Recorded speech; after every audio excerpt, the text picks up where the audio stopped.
This is very special because on last Wednesday, I interviewed this migrant. Her name is Evelyn, and she's sheltering right now in New York City. And so she came on and she gave us her story about what happened to her, how she got here to America. And then during that live, we have Chris here who claims to be her cousin. And he was saying that she was lying about a lot of things. And Evelyn did confirm that Chris, it is her cousin, but she was in disagreement about, the back and forth that was going on. But nonetheless, I want to talk to Chris because he's also a migrant. And so I want to ask him about his journey here to America. And then we're going to discuss Evelyn because Evelyn came here after Chris. So Em, can you tell Chris that we're going to first discuss his story? Actually, can you ask Chris who got here first, him or Evelyn? Ok, él va a comenzar a hablar sobre tu historia, pero quiere saber quién llegó acá a Estados Unidos primero, si fuiste tú o fue Evelyn. Ok. Yo.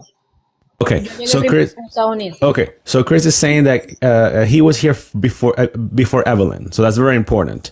So let's start with Chris's story first.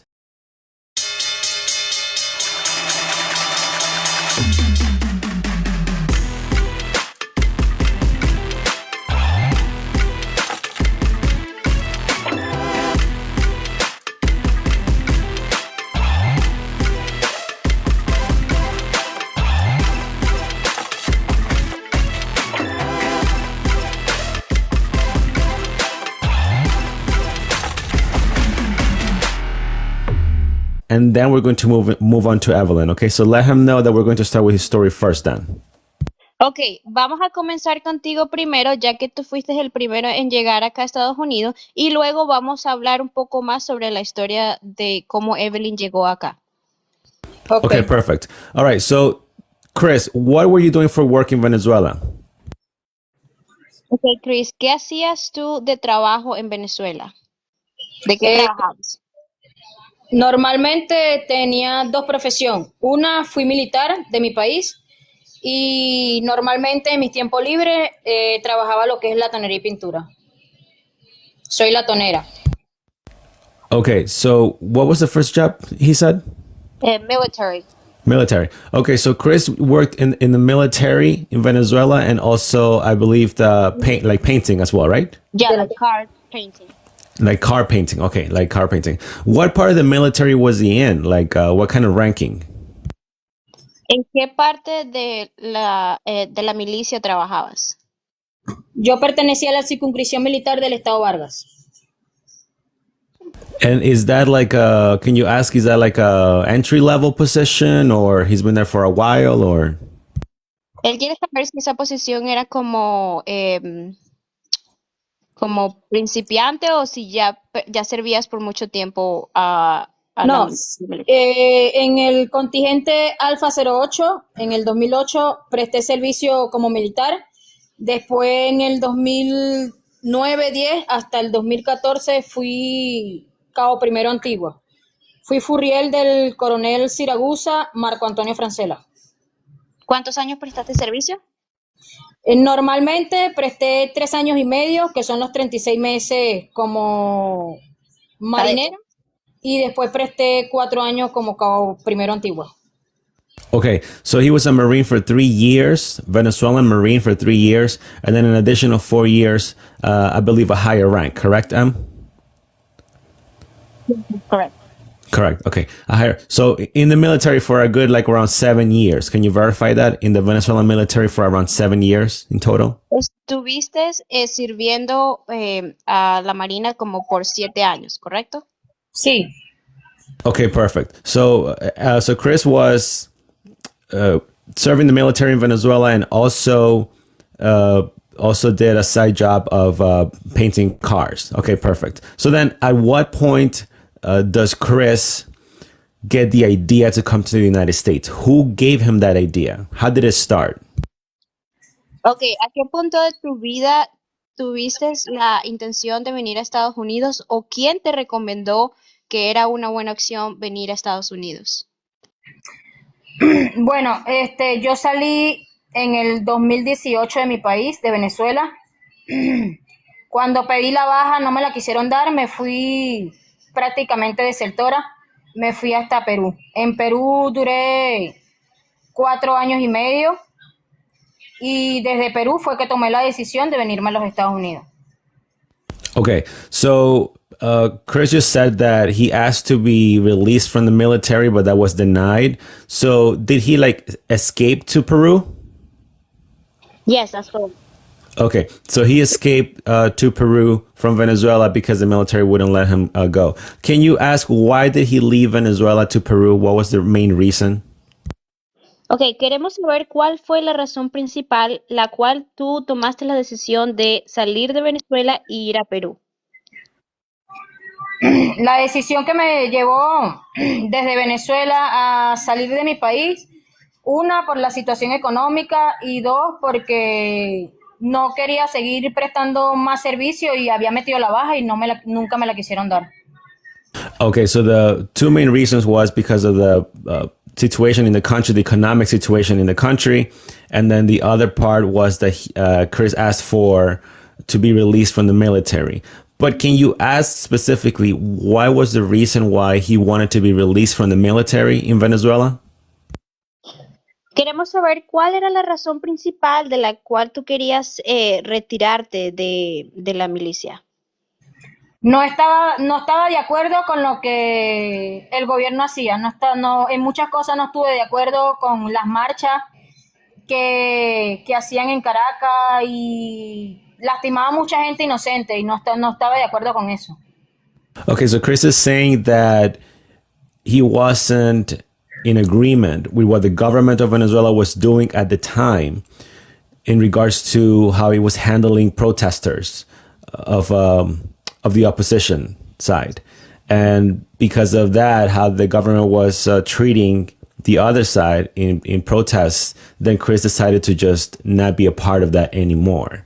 Can you verify what year was this again? Was it 2017 or 2018? Queremos verificar si fue el año 2017 o el año 2018 que tú decidiste salir. En el año 2017 estuve en Colombia y después me fui a Perú. Tengo un hermano que él está en Colombia, pero salí realmente el 5 de julio del 2017. Okay, so 2017.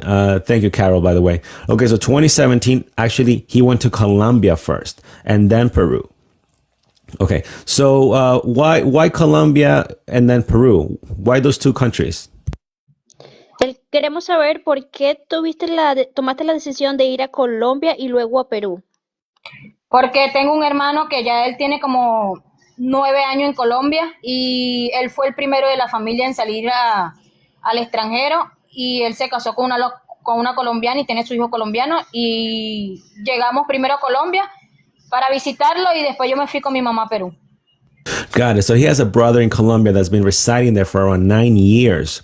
And so they went to pretty much visit him. And then from there, they went to Peru. So can you ask, Chris, why Peru specifically out of all the South American countries? Quiero saber por qué tomaste la decisión de ir a Perú, aparte de otros países que estaban en South America, en Suramérica. ¿Por qué tomaste la decisión de ir a Perú y no a otro estado, a otro país como Argentina o Chile? ¿Por qué Perú? Porque realmente en Colombia los días que duré no conseguía trabajo y no exigían PTP en Colombia.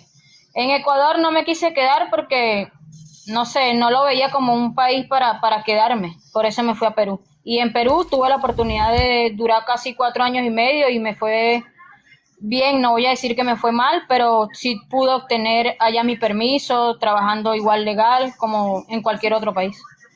Okay, so pretty much he's saying that Colombia was very strict with their documentations. And then that's correct, Anne, right? He did say that, right? Colombia was strict with documentation, right? Yes, that's correct. Okay. And then, so Peru was the next best option for him. In regards to the other countries in South America, he really didn't see he would do well there. And Colombia, actually, excuse me, in Peru, he's saying that he actually did decent over there. So, okay, so Chris is working in Peru and he's pretty much living decently. What happened then? Did he go to the U.S. from there, or what happened there? Ok, escuchamos de que tú viviste muy bien en Perú. ¿Qué pasó allí? ¿Por qué tomaste la decisión de venir a Estados Unidos cuando estabas bien en Perú? Porque ya Perú ya se estaba poniendo en una situación muy crítica con los venezolanos. Realmente los primeros años era bien, no habían muchos venezolanos. De repente como que se destacó más emigrante hacia Perú y muchos venezolanos empezaron a hacer las cosas mal y por una pagamos todo y el país empezó a apretarse un poquito y empezaron muchos peruanos a meterse mucho con los venezolanos. Entonces ya no eran con los venezolanos malos, sino también con los venezolanos buenos. Entonces, donde veían un venezolano en la calle, le querían quemar carros, motos, cualquier cosa, o si tenía algún puesto de comerciante, se lo querían tumbar y cosas así. Okay, so Chris is saying that in Peru, everything was going well for about 4 years, I believe, right, Em? 4 years? Yes. Okay, so Chris was there for about 4 years in Peru. Everything was going decently well. And then things started to take a turn. More Venezuelans started coming in, and Chris is saying that there was a lot of Peruvians against that. And so they started harassing Venezuelans. And Chris did say that there were some bad Venezuelans, but the Peruvian community, most of them, would pretty much harass every Venezuelan, whether they were bad or good Venezuelans. So can you ask Chris, when he said that there were some bad Venezuelans and some good Venezuelans, what were the bad ones doing that made the good ones pay for it too? What were the bad ones doing? Ok, cuando tú te refieres de que hay venezolanos buenos y venezolanos malos, ¿con cómo caracterizas tú el venezolano malo? ¿Qué estaban haciendo los venezolanos allá que se veían ver, se veían ver mal? Algunos venezolanos robaban, otros venezolanos normalmente no se dejaba de un peruano, pues se caían a golpe y ya eso era pasado por noticia, por muchas cosas. Y también ya el país se estaba apretando económicamente también.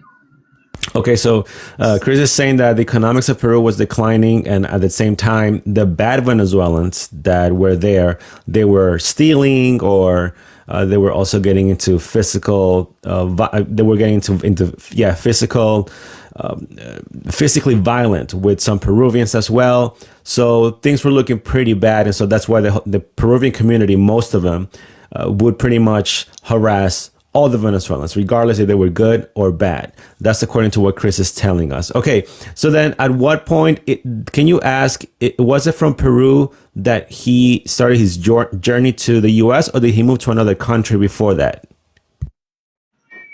Ok, antes de que tú comenzaras tu camino hacia Estados Unidos, ¿tú viviste en otro país aparte de Perú o viniste de Perú directo a Estados Unidos? No, vine desde Perú directo a Estados Unidos. Got it. Okay, so Chris is saying that he did go from Peru to the U.S. Okay, at what point? So Peru is falling apart around him, and then who gives him the idea to come to America? How does that idea process start before the actual journey starts? Ok, cuando la situación de Perú empezó a decaer, ¿quién te dio la idea de que podías venir a Estados Unidos? ¿O cómo supiste de que podías venir a Estados Unidos? Nadie. Yo misma bajé hasta Colombia y en Colombia ya habían inmigrantes, no normalmente venezolanos, porque son pocos los venezolanos que se estaban viniendo caminando a los Estados Unidos. Se veían más emigrantes haitianos y cubanos emigrando a los Estados Unidos. De ahí fue que yo tomé la decisión de emigrar a Estados Unidos. Okay, so Chris returned to Colombia, and he's saying that he made that choice himself. No one really told him to come to America. And during that process, he saw a lot of Haitians and people from other countries, not too many Venezuelans at the time, starting to come to America. And that's why he made a decision to come here. Can you ask Chris when he said that he made a decision to come here and he saw these other immigrants at the time, who did he contact to get the process started? Ok, cuando comenzaste la travesía para venir acá, ¿a quién contactaste para llegar hasta acá? A nadie. Yo aquí en los Estados Unidos, cuando yo llegué, yo no tenía familia. Yo me vine solita, me vine con mi hijo y mi hermano. En esos tiempos, cuando yo crucé, ellos todavía eran menores de edad, estaban más pequeños. Got it. I apologize, by the way. I was saying he, it's a she. I apologize about that. Okay, so she's saying that she made the decision to come to America by herself, and then she also clarified that she had no family in the U.S. Okay, can you ask Chris if she can she verify? Give me one second. ¿Tú te sientes mejor que te llamen él o ella? No, como quiera, igual. Okay, so she said that she doesn't care if we call her he or she, so we can just stick to the she since she brought it up. She said she used a feminine word to describe herself. Okay, can you verify who did she come with when she started the journey to America? How many family or how many friends did she come with? Ok, cuando tú comenzaste la travesía para venir a Estados Unidos, ¿con quién viniste? ¿Venías con un grupo de personas, familiares, Sí, amigos? ¿Con quién venías? en el camino empecé a conocer mucha gente, pero en realidad venía con mi hijo y mi hermano. Got it. Okay, so she only came with her son and her brother. Okay, she did meet a lot of people along the way, but it was just originally her son and brother. Perfect. Okay, so then she's in Colombia. She decides to come to America. Who does she contact as far as to start the process, or does she follow the crowd? Like, how much do you have to pay to get started, and where do you go from Colombia? Can you verify that? So a couple of questions. Who do you pay to get started? Where do you go after Colombia? What's the next stop? And what's the process? Like, who does she contact to get started? Ok, queremos saber básicamente cómo comenzó toda tu travesía en respecto a quién le pagaste, cómo contactaste a la persona que te trajo hasta acá, qué países cruzaste, cómo fue tu travesía desde Yeah, el but let's go comienzo. by parts. From Colombia, what's the next stop? Después que pasaste a Colombia, ¿cuál fue el siguiente país? Panamá. So Panama. Did she go through the Darien Gap or the Darien Jungle? ¿Pasaste por la selva del Darién? Sí. Okay, so from Colombia, she went to the Darien Gap first. Did she get charged to go to the Darien Gap, or she just walked there with a group of people? ¿Tú tuviste que pagar para entrar a la selva del Darién o solamente seguías a la gente? No, en esos momentos no pagué nada porque no venía sin dinero. So Yo she's saying solamente that she seguía had a la no. gente. She's saying that she had no money to pay at all, so she just followed the crowd into the jungle. Okay, so no payment were made whatsoever. She gets through the Darien Gap, and then what's the next stop after the Darien Gap? Ok, después que pasaste la selva, cuál fue tu siguiente parada después de atravesar la selva? Panamá. Panama. Okay, was that the capital, Panama City, or what part of Panama? ¿Qué parte de Panamá llegaste? ¿A la ciudad de Panamá o qué parte llegaste?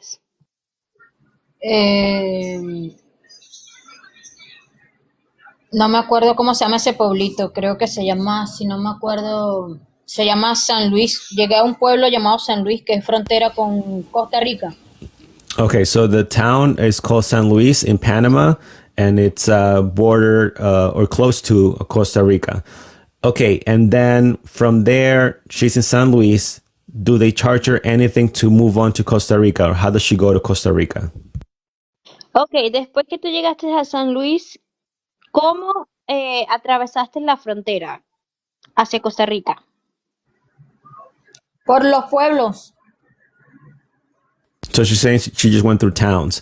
The reason why I ask, can you ask her this? Because Evelyn on Wednesday, the other migrant, Evelyn said that they charge around $40 per person to be able to let you go to Costa Rica. Can you check if that's true, or maybe if she had to do that or no?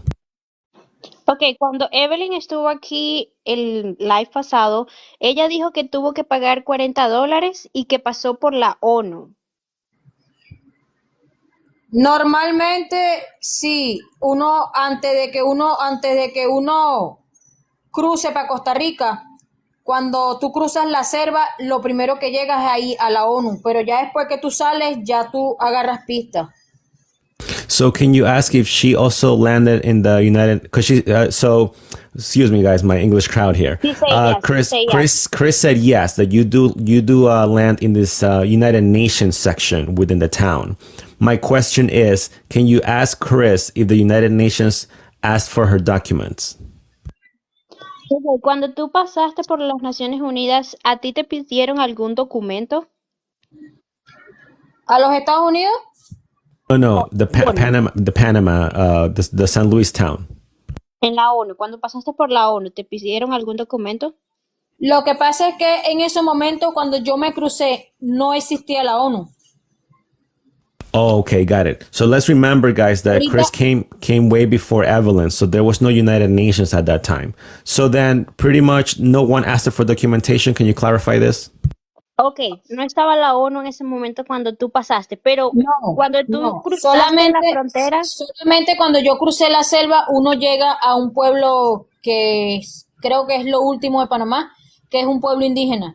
hay que, Ahí hay lanchas. Esas lanchas te sacan a donde tienes que salir, agarrar el bus que te lleva directamente a frontera. Pero como yo no tenía dinero, nosotros lo que hicimos fue caminar de pueblo en pueblo hasta llegar a frontera. Pero cuando yo me crucé en ese momento, no existía esa ONU. o sea, Got no it. te pidieron documentos en ningún momento cuando pasaste por Sí, Panamá hasta Costa Rica. sí, cédula venezolana. Got it. Okay. So he's saying that they do ask for documentation once you cross into Costa Rica, but before that, at the time when Chris entered the Panama, that small town, there was no United Nations. No one was asking for documents. There are various ways to get to the border with Costa Rica, like going via boat or buses. But Chris had no money, so Chris had to walk pretty much the whole journey. Can you just verify what year was this again for everyone watching? Ok, solo queremos verificar en qué año fue ese que tú comenzaste la travesía. Para ver, entre el 9 en el 2000, en el 2020. Comencé la travesía el 3 de octubre del 2020 y llegué a los Estados Unidos el 9 de noviembre del 2020. Got it. So the journey started October 2020, in October of 2020, and then she made it here in November 2020. So about a month. Okay. Perfect. So in Costa Rica, can you just ask? I know that she said that they asked for the Venezuelan ID, right? But did she see or does she know if you are a migrant and you want to pass inside Costa Rica, right? You want to cross the border of Costa Rica. If you have no documentation, no Venezuelan ID, no birth certificate, what happens? Do they still let you pass eventually or no? Ok, en el momento que tú fuiste a cruzar a Costa Rica, sabemos que tú presentaste tu cédula venezolana y pudiste pasar, pero ¿llegaste a escuchar algún caso de algún venezolano o algún inmigrante que estaba intentando pasar y no tenía ninguna documentación? ¿Qué pasaba con ellos? ¿Qué era lo que sucedía si ellos no tenían ningún tipo de documentación? No, normalmente cuando tú vas cruzando y de repente si no tienes ninguna identificación, lo que hacen es pedirte tu nombre completo. Es como para hacer un registro de cuántos emigrantes van pasando por el país. Okay, but can you just check if they still let you pass without documentation? Pero aún así que no tienes ninguna identificación o documentación, ellos te dejan pasar, ¿correcto? Algunos, no todo. Hay muchos que nos desviábamos. Got it. Okay. So Chris is saying that they do ask for documentation, but in the case that you don't have it, they let some of them come through, and others might go around the checkpoint to eventually get through. But nonetheless, they do get through either way, either when they go around it or they just let you pass because maybe they just get your number. Excuse me, they ask for your full name without proof. They ask for your full name and they write it down just to create some form of record that you passed.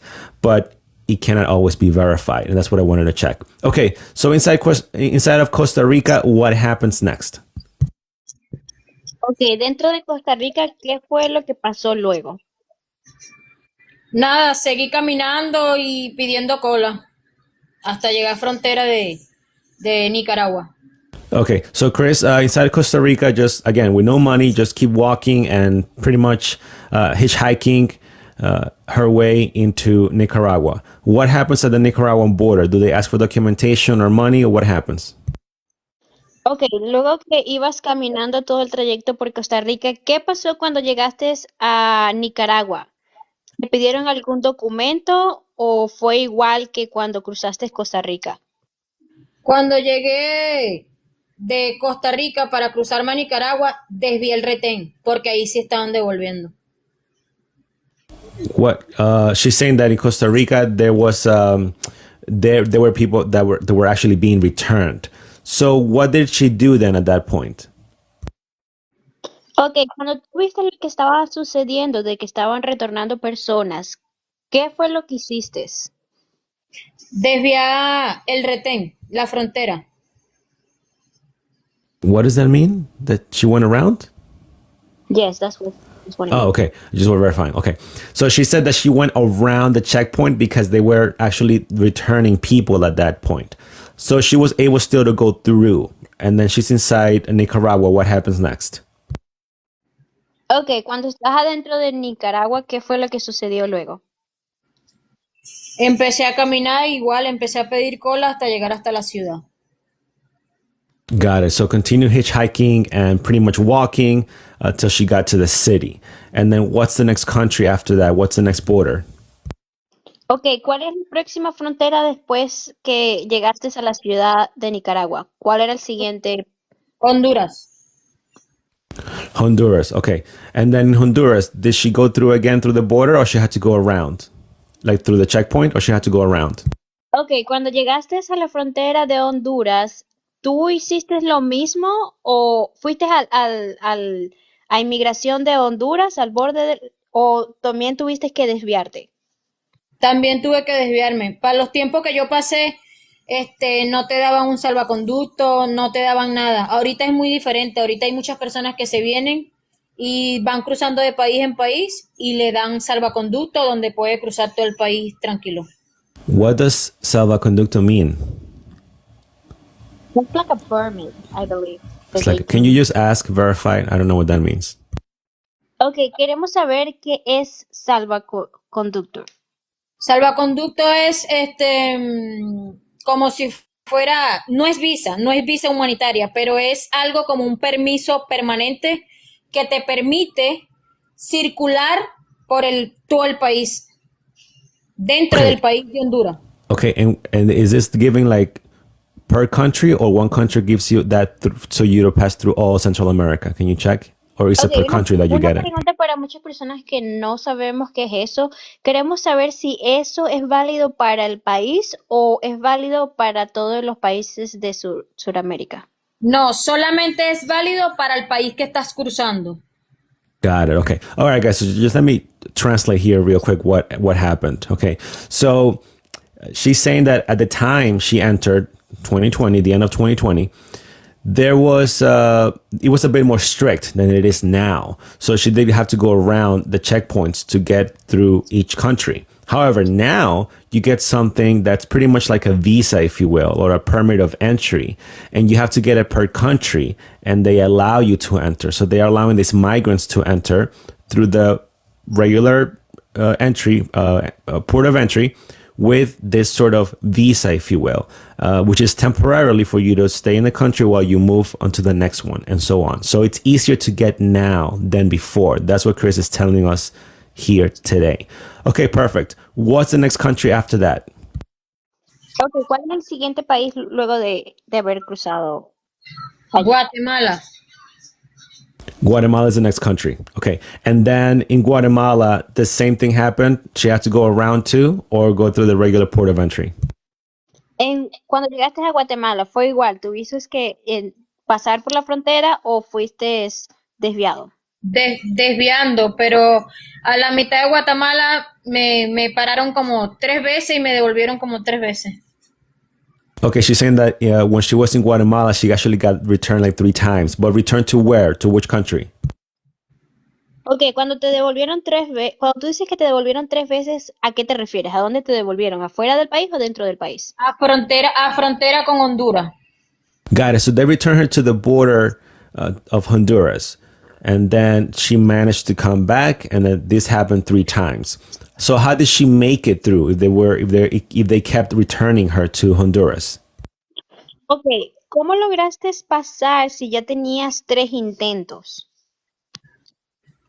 Desviando.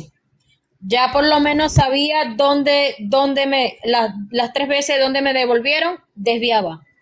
Got it. So she knew which parts of the country not to go and walk through again because she got returned 3 times and she kept just going around those checkpoints. Okay. What's the next country after that? ¿Cuál es el próximo país después de este? México. Okay. And in Mexico, what happened there? And how long was she there for? Ok, cuando llegaste a México, ¿qué pasó? ¿Cómo fue allí? Cuando entré a México, me quedé un tiempo en la ciudad de Tapachula. Después de la ciudad de Tapachula, se agrumuraron más inmigrantes y empezaron a hacer caravanas. Y de ahí empezamos a subir caminando y logré subir hasta Monterrey. En Monterrey me quedé un mes y ahí me puse a trabajar y me recibieron en México. Conocí una señora que me recibió, me dio trabajo y ahí me quedé un mes, hice una plata y después subí hasta Piedras Negras. Got it. Okay. So ended up going to Tapachula. Chris went to Tapachula in Mexico. From there went to Monterrey. And in Monterrey, she stayed for about a month. She managed to get hired there and was working, saved enough money to then go to Black Rocks. Is that the name of that river? Let me just verify what's the name of that river. Piedras Negras. And in English would be Black Rocks, right? I just want to give you guys the correct name.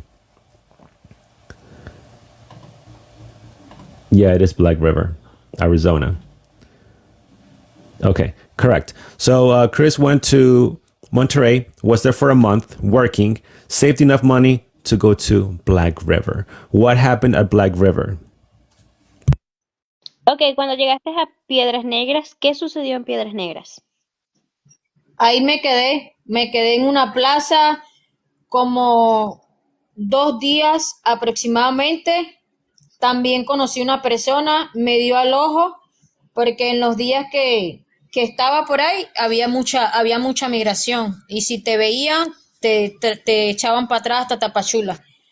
Conocí una señora también, me dio al ojo por 2 días y después me crucé a los Estados Unidos y me entregué. What does that mean when she's saying that they gave her the ojo? That means that they gave her shelter, or what does that mean? Yes, a person gave her shelter for 2 days. Got it. So in Black River, she found someone that gave her shelter. Did she pay for this shelter? Can you ask? Ok, cuando te dieron la persona que te dio alojamiento, ¿te cobró por algo? No, la señora es muy buena. So she found a person that just helped her out without charging her anything. And in Black River, she stayed there because at that time, immigration officials were actually sending people back all the way to Tapachula. She didn't want to go all the way back there. So she pretty much was staying there for a few days. And then did she just cross the river into the US, or how did she get in here? Ok, cuando estuviste allí, ¿cómo llegaste a la frontera? ¿Tuviste que cruzar el río o cómo te entregaste? Sí, crucé el río y me entregué. Got it. Okay. So Chris crossed the river and turned herself into Border Patrol. Yeah, she turned herself, and then she turned herself in. And then what did Border Patrol do? What did she say so that Border Patrol didn't deport her? Ok, cruzaste el río, te entregaste. ¿Qué pasa allí? ¿Qué fue lo que le dijiste a la emigración cuando ellos te agarraron? Nada, me pidieron documentación, me preguntaron de qué país eras, le dije que era de Venezuela, tuve como 5 días retenida, separada de mi hijo y de mi hermano, lo tenían a ellos a un lado y a mí me tenían en otro lado. Okay, hold on. Just let's back up for a second. So she gets taken in by Border Patrol agents, and then she was detained. Remember, she was coming with her son. How old was the son at the time? Ok, regresamos un poco a la historia. Cuando te retuvieron, ¿qué edad tenía tu hijo? Mi hijo ahorita tiene 17, mi hijo tenía 15. 14. So the son was about 15 years old. And then she's saying that they were separated once taken by Border Patrol agents. Perfect. What did she say? She was asking for asylum, or what did she do to be able to stay in the US? Ok, cuando te entregaste a inmigración, ¿qué fue lo que tú les dijiste a ellos? ¿Tú dijiste que venías por asilo o cuál fue la razón por la que ellos decidieron dejarte? Primero me preguntaron de dónde venía y por qué había salido de mi país. Y le comenté que había prestado servicio militar y que me había desertado en un momento porque no me quisieron dar la baja. Y me pidieron mi cédula y ya. Got it. So she did ask for asylum, correct? Ok, solo para verificar, tú pediste asilo en la frontera, ¿correcto? Sí. Got it. So she did ask for asylum, and she explained the reasons why to the agents right there about how she was working for the military in Venezuela before, and she was asking to be released, and they wouldn't release her. Perfect. Okay. So again, guys, I'm translating what Chris is telling us, all right? And moving forward here, how long was she separated from her son? ¿Por cuántos días te separaron de tu hijo? 5 días. 5 days without her son during this process. That time when they got back together, what happened next? How long were they there for in total? Ok, cuando regresaste a ver a tu hijo, ¿cuánto tiempo te retuvieron allí? ¿Te retuvieron unos días extra? ¿O qué sucedió después de haber pasado la entrevista y de estar 5 días retenida allí? No, ya después que pasé la entrevista y tuve los 5 días retenidos, ya el día que yo vi a mi hijo era el día que ya me habían soltado. Got it. So by the time she saw her son after the 5 days, she was released. And she said that she did go through the interview process. What was the interview process like? What questions did they ask her? Ok, ¿cómo fue la entrevista de asilo? ¿Qué tipo de preguntas te hicieron? Normalmente, yo no sé, pero a mí nunca me han hecho prueba de miedo creíble, pero sí me preguntaron, me hicieron varias preguntas. Me preguntaron que si mi hijo era mío, que cómo llegué a los Estados Unidos, que quién me trajo y cosas así. So they ask basic questions like, is that your child? And how did you get here? Who told you to come here? All of those questions. Can you ask Chris how did she verify that the child she brought in was her son? How did she prove that to them? Ok, queremos saber que si te pidieron alguna prueba de que tu hijo era tuyo o alguna identificación de Sí, tu hijo. sí, me pidieron identificación, pues mostré la partida de nacimiento. She had Porque a date of birth. no creían que mi hijo era mío. Me preguntaban que de dónde lo saqué, que si estaba transportando personas y esas cosas. They questioned her about trafficking. I want to be careful with the words I use here, by the way. I want to protect the life. But yes, she was asked about that, and she provided birth certificate as proof that she was the parent of this child during that interview. Can you ask if she still had her ID at that point? Ok, sabemos que la travesía es un poquito fuerte. Al momento de que tú te entregaste, tú tenías los documentos, porque hemos escuchado de muchas personas que pierden sus documentos durante la travesía. Cuando tú llegaste allá, ¿tú tenías tu documentación? Sí, tenía mi documentación, pero en parte estaba muy mojada. Pero sí tenía, yo llegué con mis documentos. She's saying that even though her documentation was wet because of the river she crossed, she still had it. Perfect. Okay, so the documentation was wet, or, maybe it wasn't looking too good at the time because of the journey. But did they do any sort of DNA testing with her son at all, or they just looked at the documentation she brought in and that's it? Ok, al momento de la verificación de tu hijo, ¿ellos te hicieron alguna prueba de ADN o algún otro examen para verificar que era tu hijo o solamente tomaron la partida de nacimiento y la tomaron como prueba y ya? Sí, tomaron la partida de nacimiento y mi cédula. Got it. So the only proof that Border Patrol took at face value was the birth certificate and her ID. There was no DNA testing whatsoever to prove that this child was hers at the time. Okay. And then can you ask if Border Patrol agents requested any sort of documentation to prove that she worked in the military in Venezuela or that she had a clean criminal record in Venezuela? Ok, cuando te entregaste, que vieron tus documentos, ¿cómo ellos verificaron que tú tenías, que eras, serviste a la milicia de Venezuela? ¿Cómo tú tenías todavía documentación que podía probar de que fuiste militar? Sí, tenía carnet y en el momento en que le dije mi fecha, eso sale en computadora. So she's claiming that she did have a military ID from Venezuela. And also, she believes that once Border Patrol put her information in the system, that Border Patrol is able to verify that she was part of the military. That's according to what she thinks. But again, she cannot verify that specifically. What about criminal record? Did she bring any documentation, or did they ask if she had any documentation to prove that she had no criminal record in Venezuela?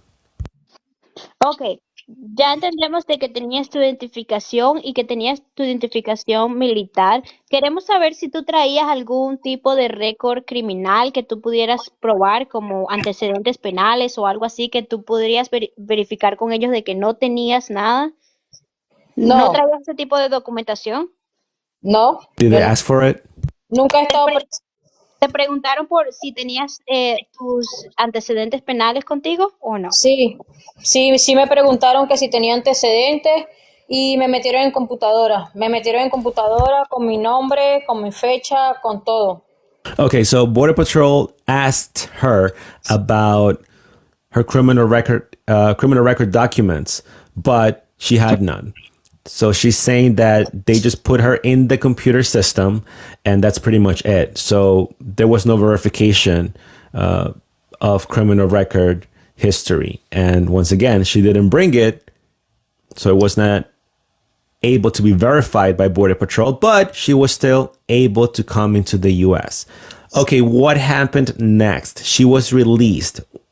What did they tell her to do? Did they help her go to another state? What happened?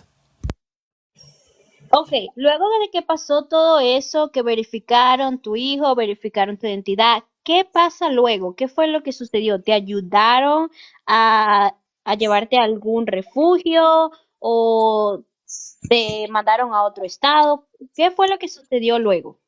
No, yo al momento que entré, pues yo no tenía ninguna dirección, nunca había tenido un familiar acá en los Estados Unidos y pues me ayudaron una señora que conocí dentro del, de la hielera, pues me ayudó con una dirección y lamentablemente su dirección era de Miami y hasta allá yo fui hasta Miami. Pero cuando llegué a Miami, pues no tenía dónde estar y tuve 3 días durmiendo en downtown, fuera del tren. Y ahí conocí una señora que es muy buena, que ella es de Argentina, pues me ayudó, me dio al ojo con su esposo y me pagaron un hotel por 9 días y después ellos me ayudaron y me alquilaron una casa por 2 meses. Y después de ahí para allá yo empecé a defenderme sola. Okay, so a lot of information was shared here of how she went to the state of Florida, and then from there she was able to start, getting stabilized, if you will.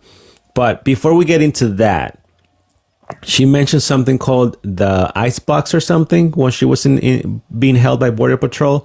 Can she explain why they call it the ice box and what's that all about?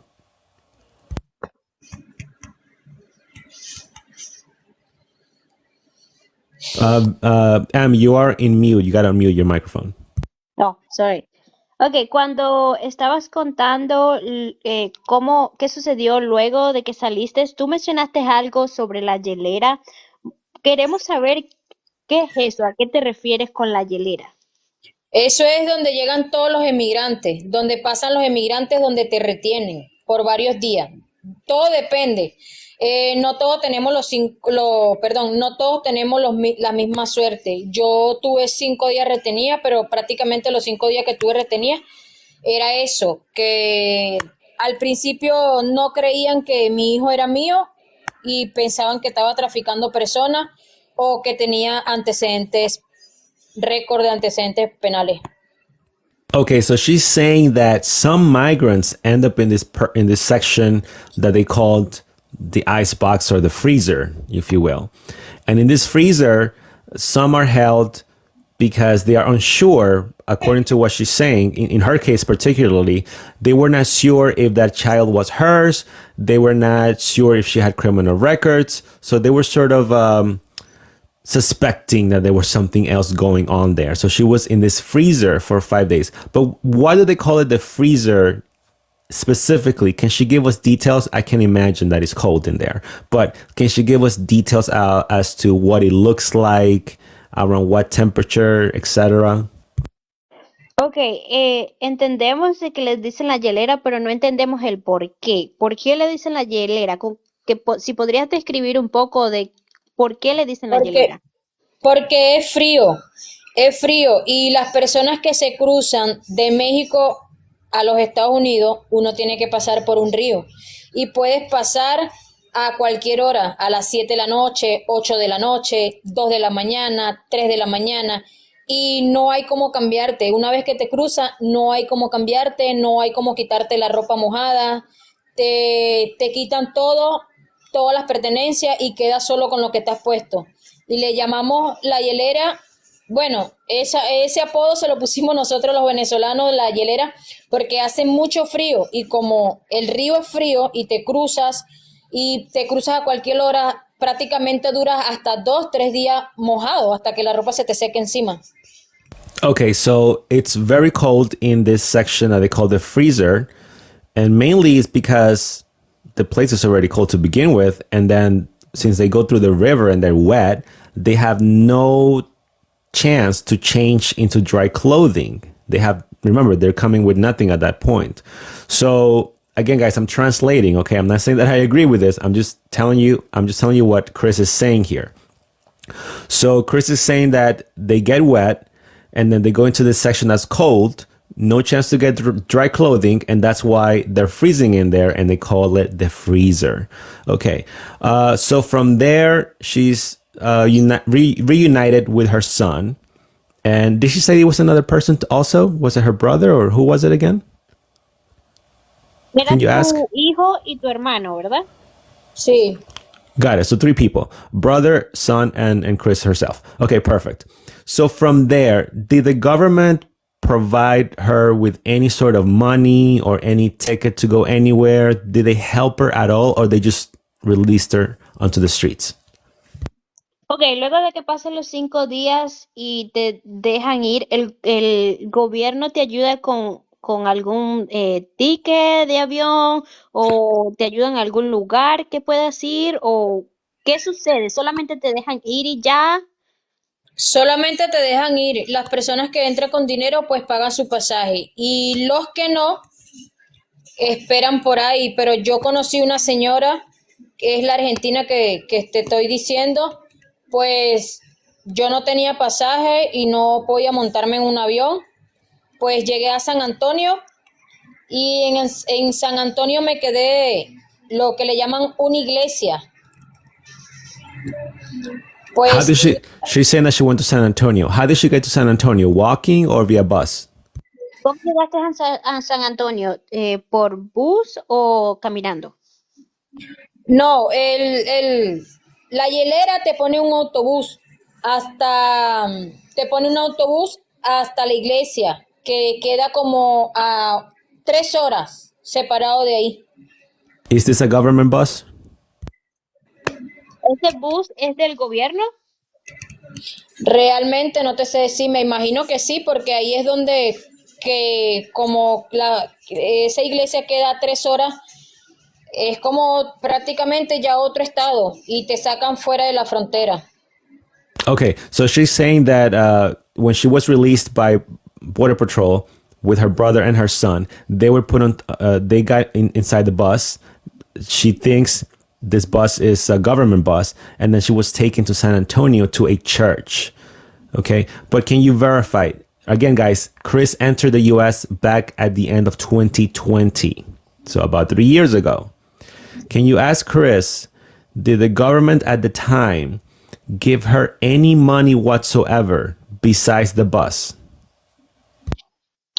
Ok, solo para verificar, cuando te dejan ir y te montan en el bus, inmigración o el gobierno te da algún tipo de dinero con el que tú te puedes sostener.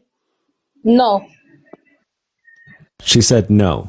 Okay, perfect. So then she gets inside the bus, goes to San Antonio. She meets an Argentinian person, I believe she said. What happened next?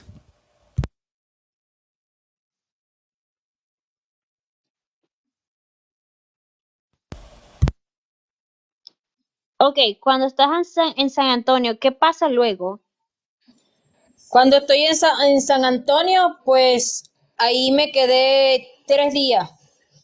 Conocí una persona y pues trabajé y ahí yo misma me hice mi pasaje para llegar hasta Miami, porque ya tenía la cita de migración de ICE puesta para Miami por la dirección que ya tenía para Miami.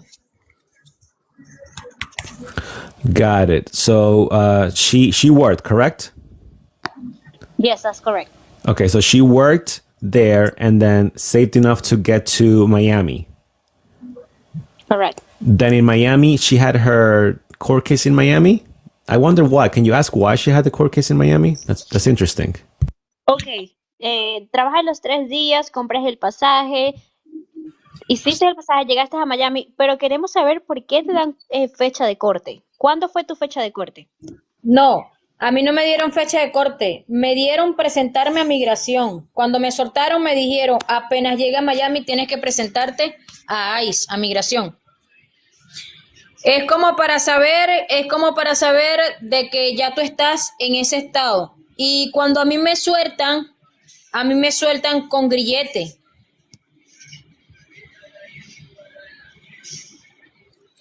Got it. Okay. So when she was released, she had that tracking that they put in their ankles, I believe.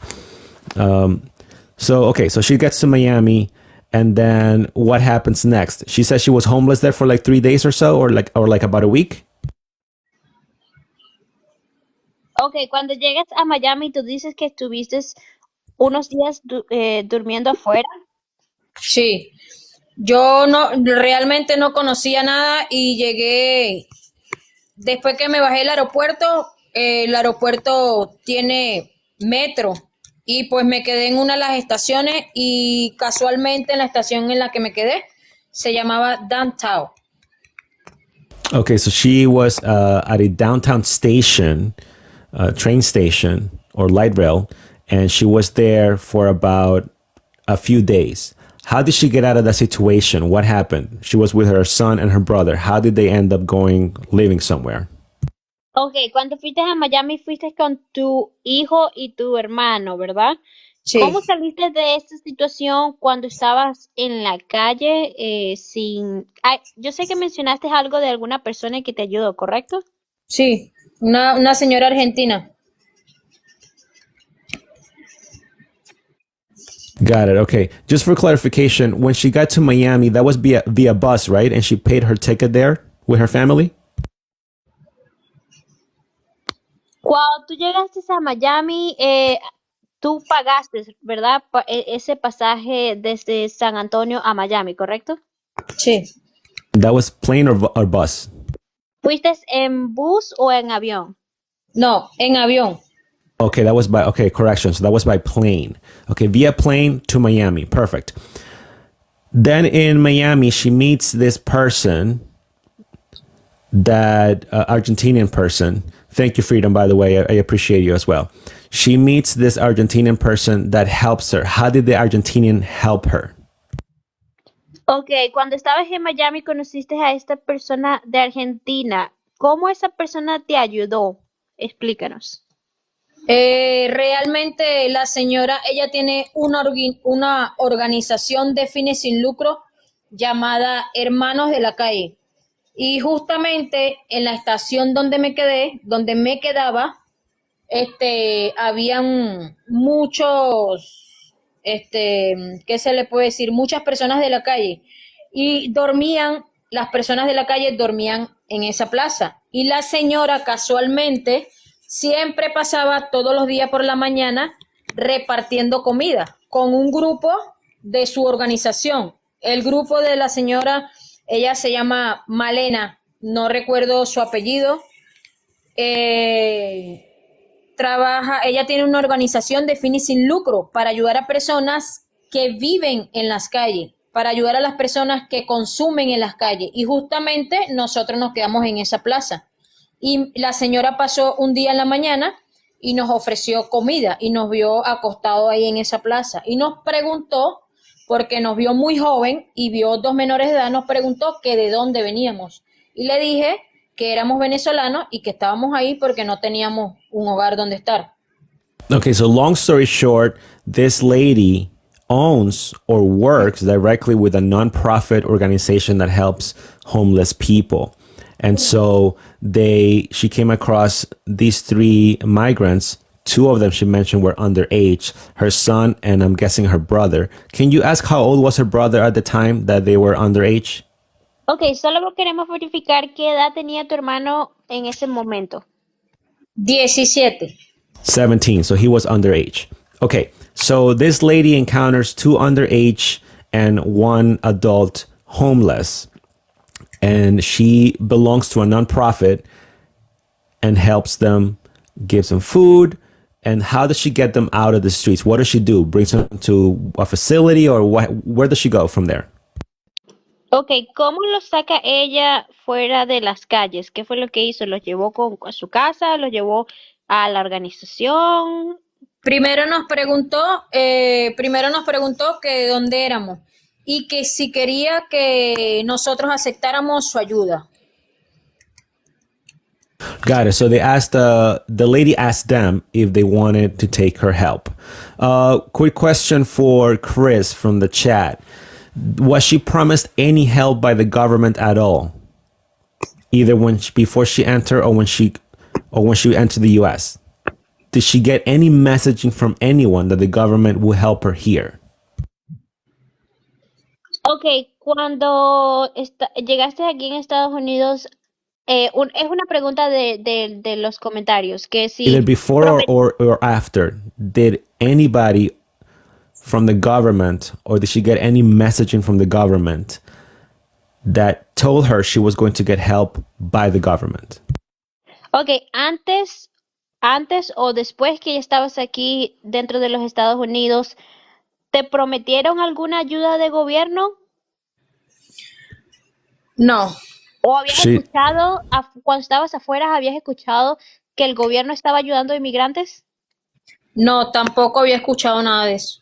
No, she said that she didn't hear any messaging about the government helping her. Remember, Chris entered 2020, so this was about 3 years ago. A lot of things have changed since Chris entered. So Chris probably got a little bit of a rough entry here comparison to what we're getting now, right? There's more help now. So just putting it out there for everyone watching. Okay.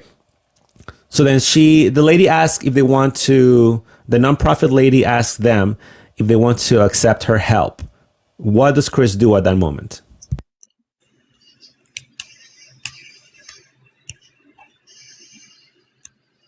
You are in mute. You got to unmute, Em. Cuando la persona te ofrece ayuda, ¿qué pensaste tú en ese momento?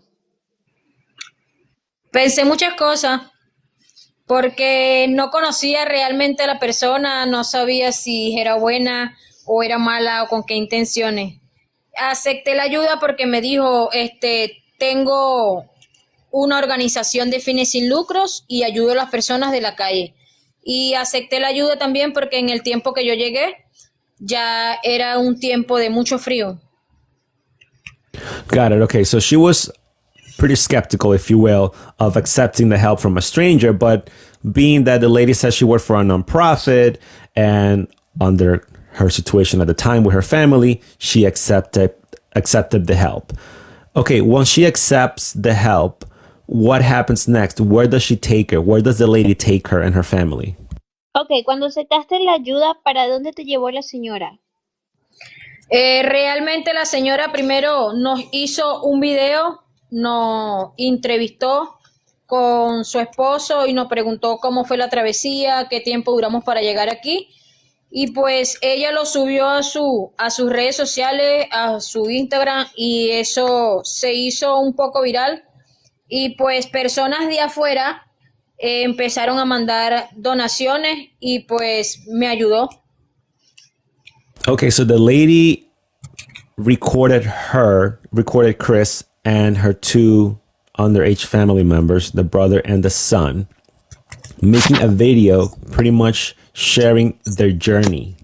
The nonprofit lady posted it on her social media account or accounts, and the video went semi-viral, if you will. It was trending, and so people sent money to help Chris, and with that money she was able to get the help she needed to move from there, correct? Is that what she said? Yes, that's correct. Okay, so then she gets the money, and where does she go with that money? What happens? Te recibes ayuda y te dan dinero por esa ayuda que estás recibiendo, las donaciones. ¿A dónde vas? ¿Cómo? ¿Perdón la pregunta? Cuando recibieron las donaciones, ¿tú las recibiste o las recibió la persona?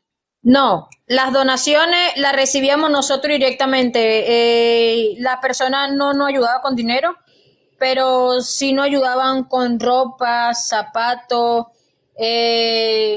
comida. La señora que nos ayudó, pues a ella le donaron y pues nos pagó un hotel primero por 9 días, hasta que empezaron a donar más y nos pudo alquilar una casa. Got it. So with the donations that came in, the nonprofit lady in Miami booked a hotel for Chris for about 9 days, and once more donations came in, then they were able to, or the nonprofit lady was able to rent a house for them in Miami. Okay. And then how long did they live at this place in Miami, this rented home in Miami? ¿Por cuánto tiempo viviste en esa casa? tuve 6 meses en Miami. Pues la señora me pagó los 2 primeros meses. Después de ahí, yo empecé a trabajar como housekeeping en un hotel. Pues empecé a pagar mi arriendo por sí misma. Duré 6 meses y después de los 6 meses me vine a Kansas, Wichita, porque vi que el estado era un estado muy caro para vivir. Okay, so the nonprofit lady paid Chris and her family 2-month rent in Miami because of the donations that came in from that video that went semi-viral.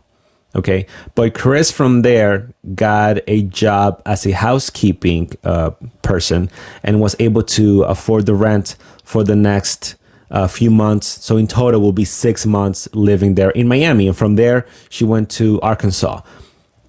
Can you ask Chris, did she work with like a regular work permit, or was she working for cash under the table? Ok, después de ese tiempo que tú empezaste a trabajar como housekeeping, ¿tú trabajaste con tu documentación o trabajaste en cash? No, en Efectivo. esos momentos la señora que me ayudó, que me consiguió el arriendo, ella misma me consiguió para trabajar y cobraba en cash en ese momento. Hasta que pude meter mis papeles, mi asilo y pude obtener mi permiso de trabajo. Una vez que lo obtuve, pues estoy aquí en Kansas, Wichita y ya de aquí no me movió más y pues acá estoy. Got it. Okay. So then she was working under the table at the beginning, but with the money that she was able to save from her job, she was able to apply for her asylum and get her work permit. And then she went to Arkansas. Can you ask if she got her work permit in Miami or in Arkansas? ¿Tú recibiste tu permiso de trabajo en Kansas o lo recibiste en Miami? No, lo recibí aquí en Kansas, Wichita.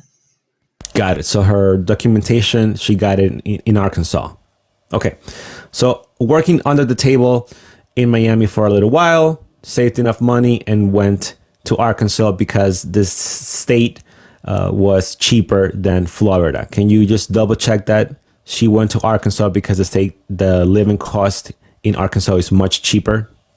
Ok, tú te mudaste para Kansas porque era más económico vivir allá que donde estabas viviendo en Miami. Sí. Copy. Okay, she said yes. Okay, perfect.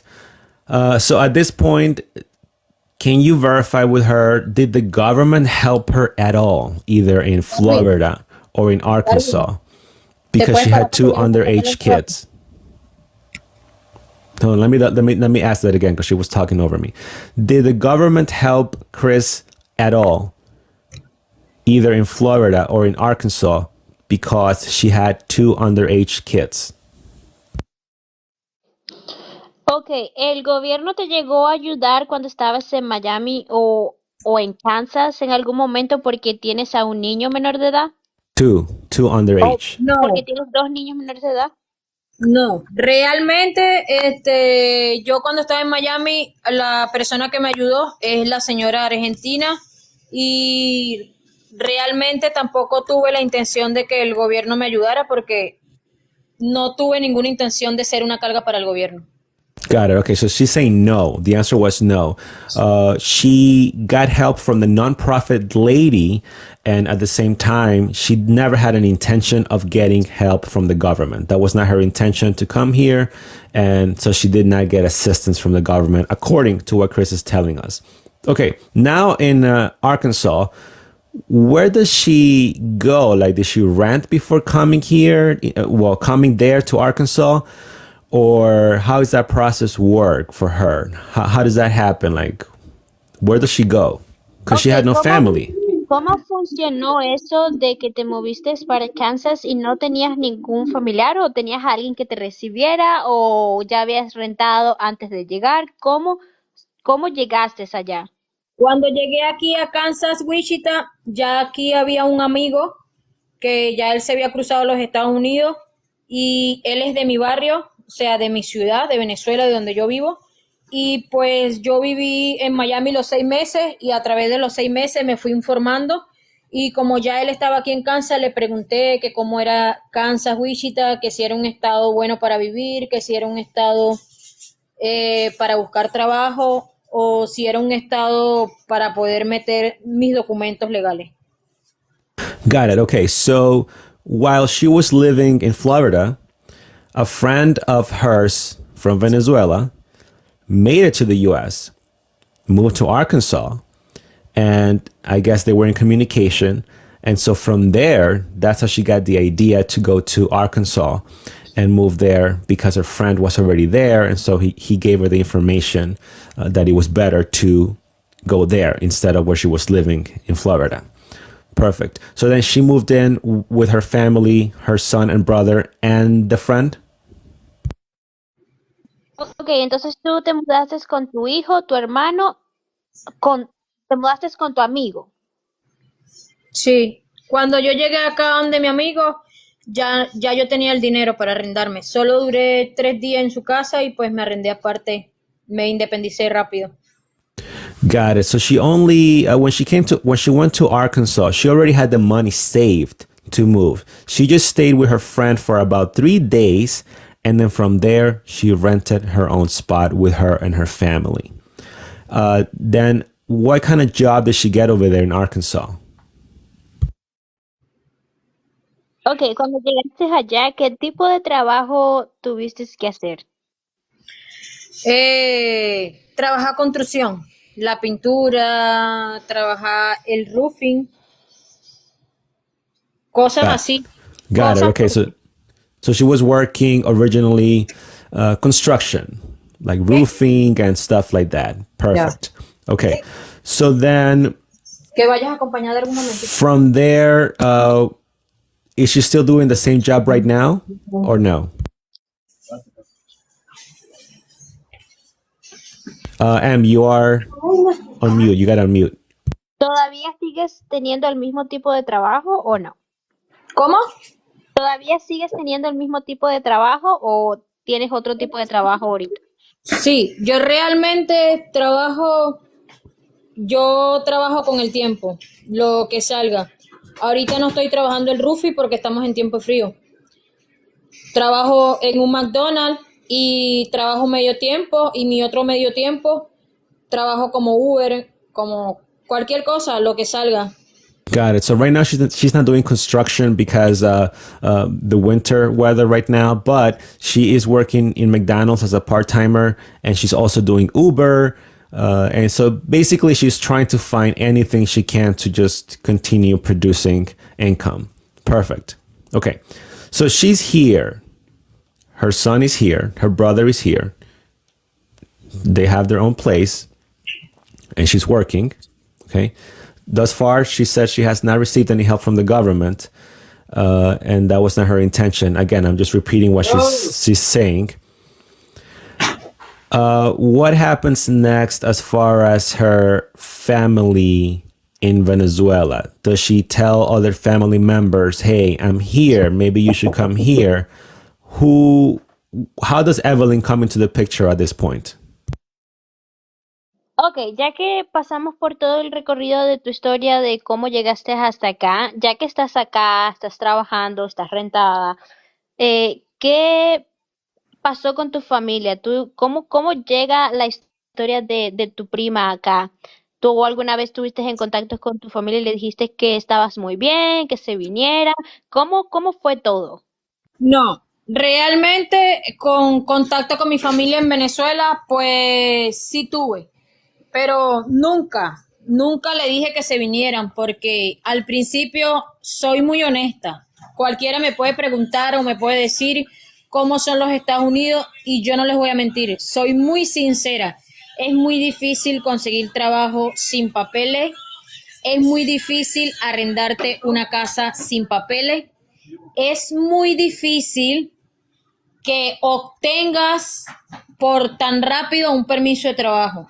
O sea, soy demasiado sincera. No es como la gente dice que vienen a los Estados Unidos, no, no es así. Yo soy muy sincera, la persona que me pregunta, no te voy a decir que estoy bien, pero tampoco te voy a decir que estoy tan mal, porque gracias a Dios toqué con suerte con personas que me ayudaron, con personas que son también emigrantes, que tienen más de 40 años acá en los Estados Unidos, y pues toqué con esa suerte de que me ayudaran. Entonces, nunca les dije que se vinieran. Okay, so she's saying that when she spoke to her family, she was very honest. She never promoted them to come here. She was telling them that living here without a work permit was extremely difficult when it came to getting a job and renting. So she was very realistic about that. She never told them to come here and live the good life, if you will. She's saying that she's not in a bad situation, but she's also not in a really good situation either. She is surviving and adapting, for a lack of better words. So she's a realist, according to what Chris is saying. Guys, by the way, if you're joining right now, please tap the live and share it. I'm interviewing a migrant, a Venezuelan migrant, and cousin of the migrant that I interviewed back on Wednesday. Okay, I know some people want to join the panel. I'll let you ask Chris questions in a bit, but I'm still finalizing the interview first. I don't want to be going off topic here. I want to get to the other section that we're going to jump into right now. Okay, so then she told her family that this is a difficult life. How does Evelyn decide to come here? Did she contact Chris, or how did that process started? Ok, tú conociendo de lo difícil que ha sido acá y cómo te ha tocado sufrir desde el momento en que llegaste, ¿cómo llega Evelyn a saber que se podría venir para acá? ¿Ya te contactó, te preguntó cómo era la situación acá? ¿Cómo ella tuvo ese conocimiento de venirse acá? Bueno, cuando ella supo que yo me vine a los Estados Unidos porque eso se regó. Yo salí en las noticias de los Estados Unidos, salí por Univisión 23 cuando me entrevistaron y muchas personas de mis amistades en Venezuela, como tanto que dejé en Perú, se dieron cuenta que estaba en los Estados Unidos y empezaron a preguntar. Pues para ese tiempo que entré, me desconecté totalmente de las redes sociales porque no quería que nadie me estuviera escribiendo o me estuvieran preguntando cómo me vine o cómo llegué y esas cosas. Tuve un buen tiempo desertada de las redes sociales hasta que me conecté y pues cuando ella me contacta, pues sí me pregunta. Me preguntó cómo en los Estados Unidos y pues le fui sincera. Y pues como siempre, cuando uno da una opinión de su punto de vista, pues mucha gente lo que hace es decir, ay, como ya tú estás en los Estados Unidos, no quieren que nosotros progresemos. Yo, bueno, si es cuestión de ustedes venirse, pues adelante, yo no les estoy diciendo nada. Okay. So real quick, guys, some people in the comment section are asking, what was her proof of asylum? During the beginning of the interview, we asked those questions. Chris is saying that she was in the military in Venezuela for about 7 years. Okay. Whether that's true or not, we cannot verify it. I'm just sharing the story. Okay. And she provided her military ID at the border when asking for asylum. Again, her asylum is not completely approved. It's pending. Okay. But that's the process that she went through, just to answer those questions. Okay, so in regards to her cousin now, she's saying that she even made it to the news, to the Univision Hispanic news channel with her story. And so, again, she went semi-viral at the beginning. And from there, a lot of people was contacting her, but she was off social media at the time. She basically did not want to be bothered, if you will, because she was going through her situation. Okay. And some people were criticizing her as, oh, you're here, you don't want to help anyone else. And she was basically telling them that no, that was not the case. But eventually she did get in contact, or Evelyn, the other migrant, eventually got in contact with Chris. And so Chris spoke to her about how she went and made it here to the US. So how did she help Evelyn come here? What was that process like? And I ask because the reason why I ask is because when I interview Evelyn, and you can share this with Chris, when I interview Evelyn, Evelyn said, if you guys remember, she said she had no family here in the US and that no one told her how to come here. That was at the beginning of my interview with her, right? But now Chris is saying that she was here first and she got in contact with Evelyn about coming here. So can you please ask Chris? Evelyn said that she had no family here and that no one told her to come here.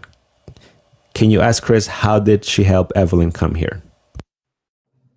Ok, cuando se hizo el en vivo con Evelyn, ella especificó de que ella no tenía ningún tipo de familia acá, ni tenía nadie acá, ningún conocimiento de Estados Unidos. Ella vino por su propia cuenta porque ella lo decidió así. Entonces queremos saber cómo tú ayudaste a Evelyn.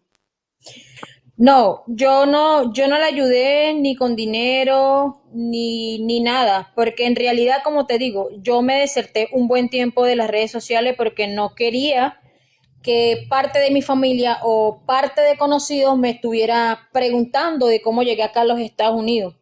Porque como digo, ya yo estoy aquí en los Estados Unidos, ya yo me crucé y sé cómo es los Estados Unidos. No es un país como un país de Centroamérica o de Suramérica, perdón, de Suramérica, que uno va a llegar trabajando, que uno va a llegar rentando. No, es muy distinto. Este país tiene tantas leyes y te pide tantos requisitos que uno se acohíbe a rentar, te piden dinero de depósito, te piden hasta 3 meses, te piden identificación, te pides dónde trabaja, te piden cuenta de banco, o sea, no es lo mismo a un país de Sudamérica. Por eso yo me deserté mucho de las redes sociales porque no quería que me preguntaran nada. Yo nunca ayudé a Evelyn con dinero ni nada por el estilo. Ella se vino con su dinero. Yo nunca la contacté, yo nunca le pedí o le dije, mira, vente, no. Mi mamá sabía mi dirección, mi mamá es la única que sabía dónde estaba, dónde vivía, sabía mi ubicación, sabía todo, porque siempre a mi mamá le hago saber dónde estoy o con quién estoy, mi ubicación, siempre. Pues Evelyn me contactaba por las redes, yo nunca le respondía, nunca respondía ningún tipo de mensaje. Pues ella se vino, llegó a México, ella se vino con su esposo, la hermana de su esposo que está embarazada y se vino con un sobrino. Como el dinero a ella no le alcanzó, pues tuvo que dejar a su sobrino botado en Honduras para seguirle pagando los pasajes a su marido y a su hermana. Cuando ellos llegan a México. Ok, danos un momento para que él pueda traducir eso. Yeah, Okay. parts by parts. Okay, so she's saying that she never really helped Evelyn with any money or any idea specifically to come here in that part. She was off social media for a while. She did not want to be bothered pretty much because of everything that she went through. Okay. At the same time, she said that the US is not like the other Central American countries where you can just go there, get a job and rent so easily. It's not like that here. Here, they ask you for a lot of documentations. There's a lot of steps for every process, right? When you go to rent, when you go to apply, all that stuff. So she's saying that she knows that it's difficult here to make a living, if you will. But before we get into Evelyn, since she mentioned that specifically, and some people in the comment section are asking this as well, if it's easier to get a job in Central America and rent in Central America or any of these other countries, why wouldn't she try that first? Well, why would she come to the US if it's more difficult here? Ok, antes de seguir con la historia de Evelyn, muchas personas en los comentarios están preguntando de si es tan fácil Centroamérica. ¿Por qué no decidiste quedarte en Centroamérica? ¿Por qué seguiste hacia Estados Unidos si era tan difícil acá? Porque mi propósito desde que salí de Perú, desde que salí de mi país, mi propósito fue los Estados Unidos. Because her goal was not Central America, was the US. Can you ask her why was her purpose the US? Why specifically the US? Queremos saber por qué específicamente Estados Unidos.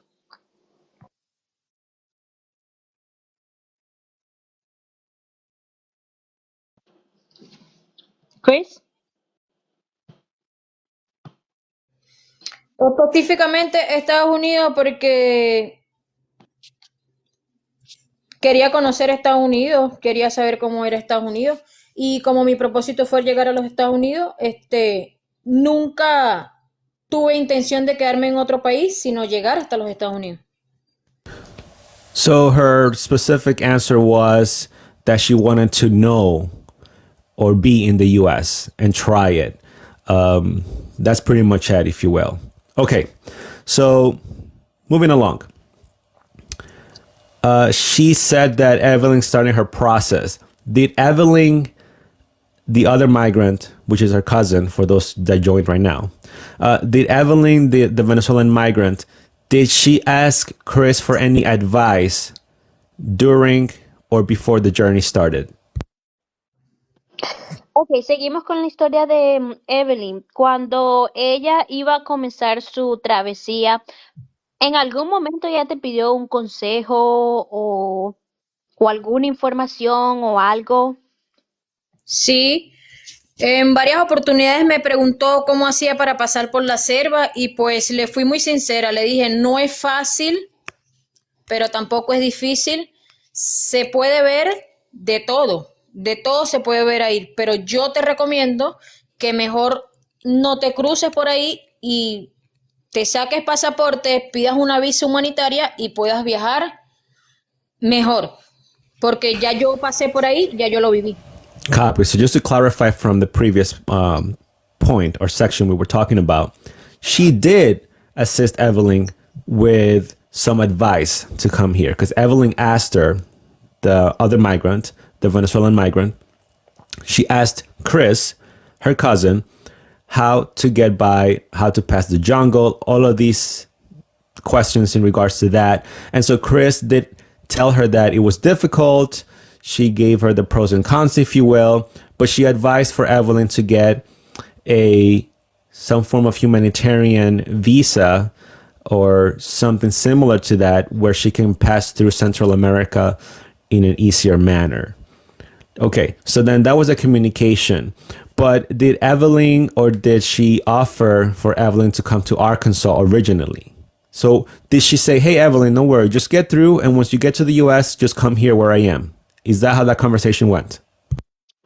Ok, queremos saber si en el momento de que Evelyn iba a cruzar, en algún momento tú le dijiste, no te preocupes, llega hasta acá y ven hasta Kansas, o hubo algún tipo de esa comunicación. No, en ningún momento le dije crúzate que te voy a ayudar ni nada por el estilo. Por eso vuelvo y repito, me desecté de las redes sociales porque no quería que nadie me estuviera molestando. E incluso, como te seguía diciendo, mi mamá es la única que se sabía mi dirección, se sabía todo. Y ella, como vio que yo nunca le contesté, pues ella llamó a mi mamá y le pidió la dirección, fue a mi mamá. Y mi mamá inocentemente, como su sobrina, quiso ayudarla y le dio mi dirección. Pero en el momento que ella se cruza, como nosotros no le contestábamos el teléfono, ella se cruza. Lamentablemente la deportaron, ella fue deportada a los Estados Unidos. La cruzaron hasta México otra vez. Entró por la cita del CPP-1 y entró con la dirección que mi mamá le otorgó. Got it. Okay. So Evelyn was trying to get in touch with Chris again, her cousin, and Chris was not being responsive to those messages. Chris didn't want to be bothered. So Evelyn, because she knew that Chris was in touch with her mother, Evelyn went ahead and contacted Chris's mother, and Chris's mother gave her Chris's address here in Arkansas, in the U.S., here in the U.S. And so from there, Evelyn went to the U.S. She got deported one time, if you remember, she did say that. And then again, she tried one more time.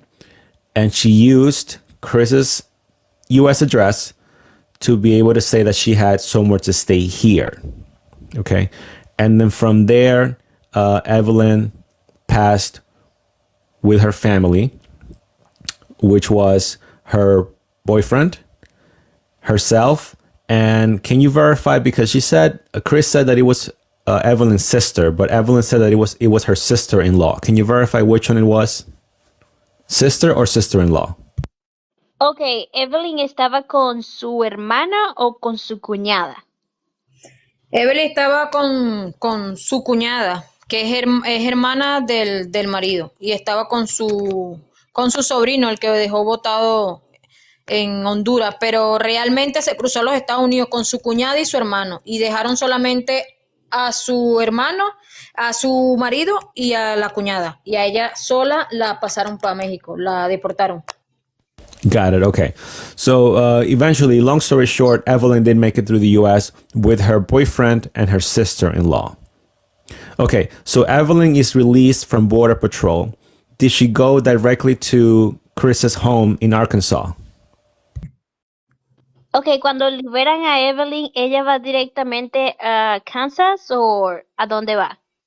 Cuando Evelyn la liberan, pues mi mamá fue la que le dio la dirección. Después de ahí me llamó mi mamá, me dijo que la ayudara, que la recibiera, que le buscara trabajo y todas esas cosas. Al primero que recibí fue a su marido, porque su marido andaba en Texas, en San Antonio, que no conseguía trabajo.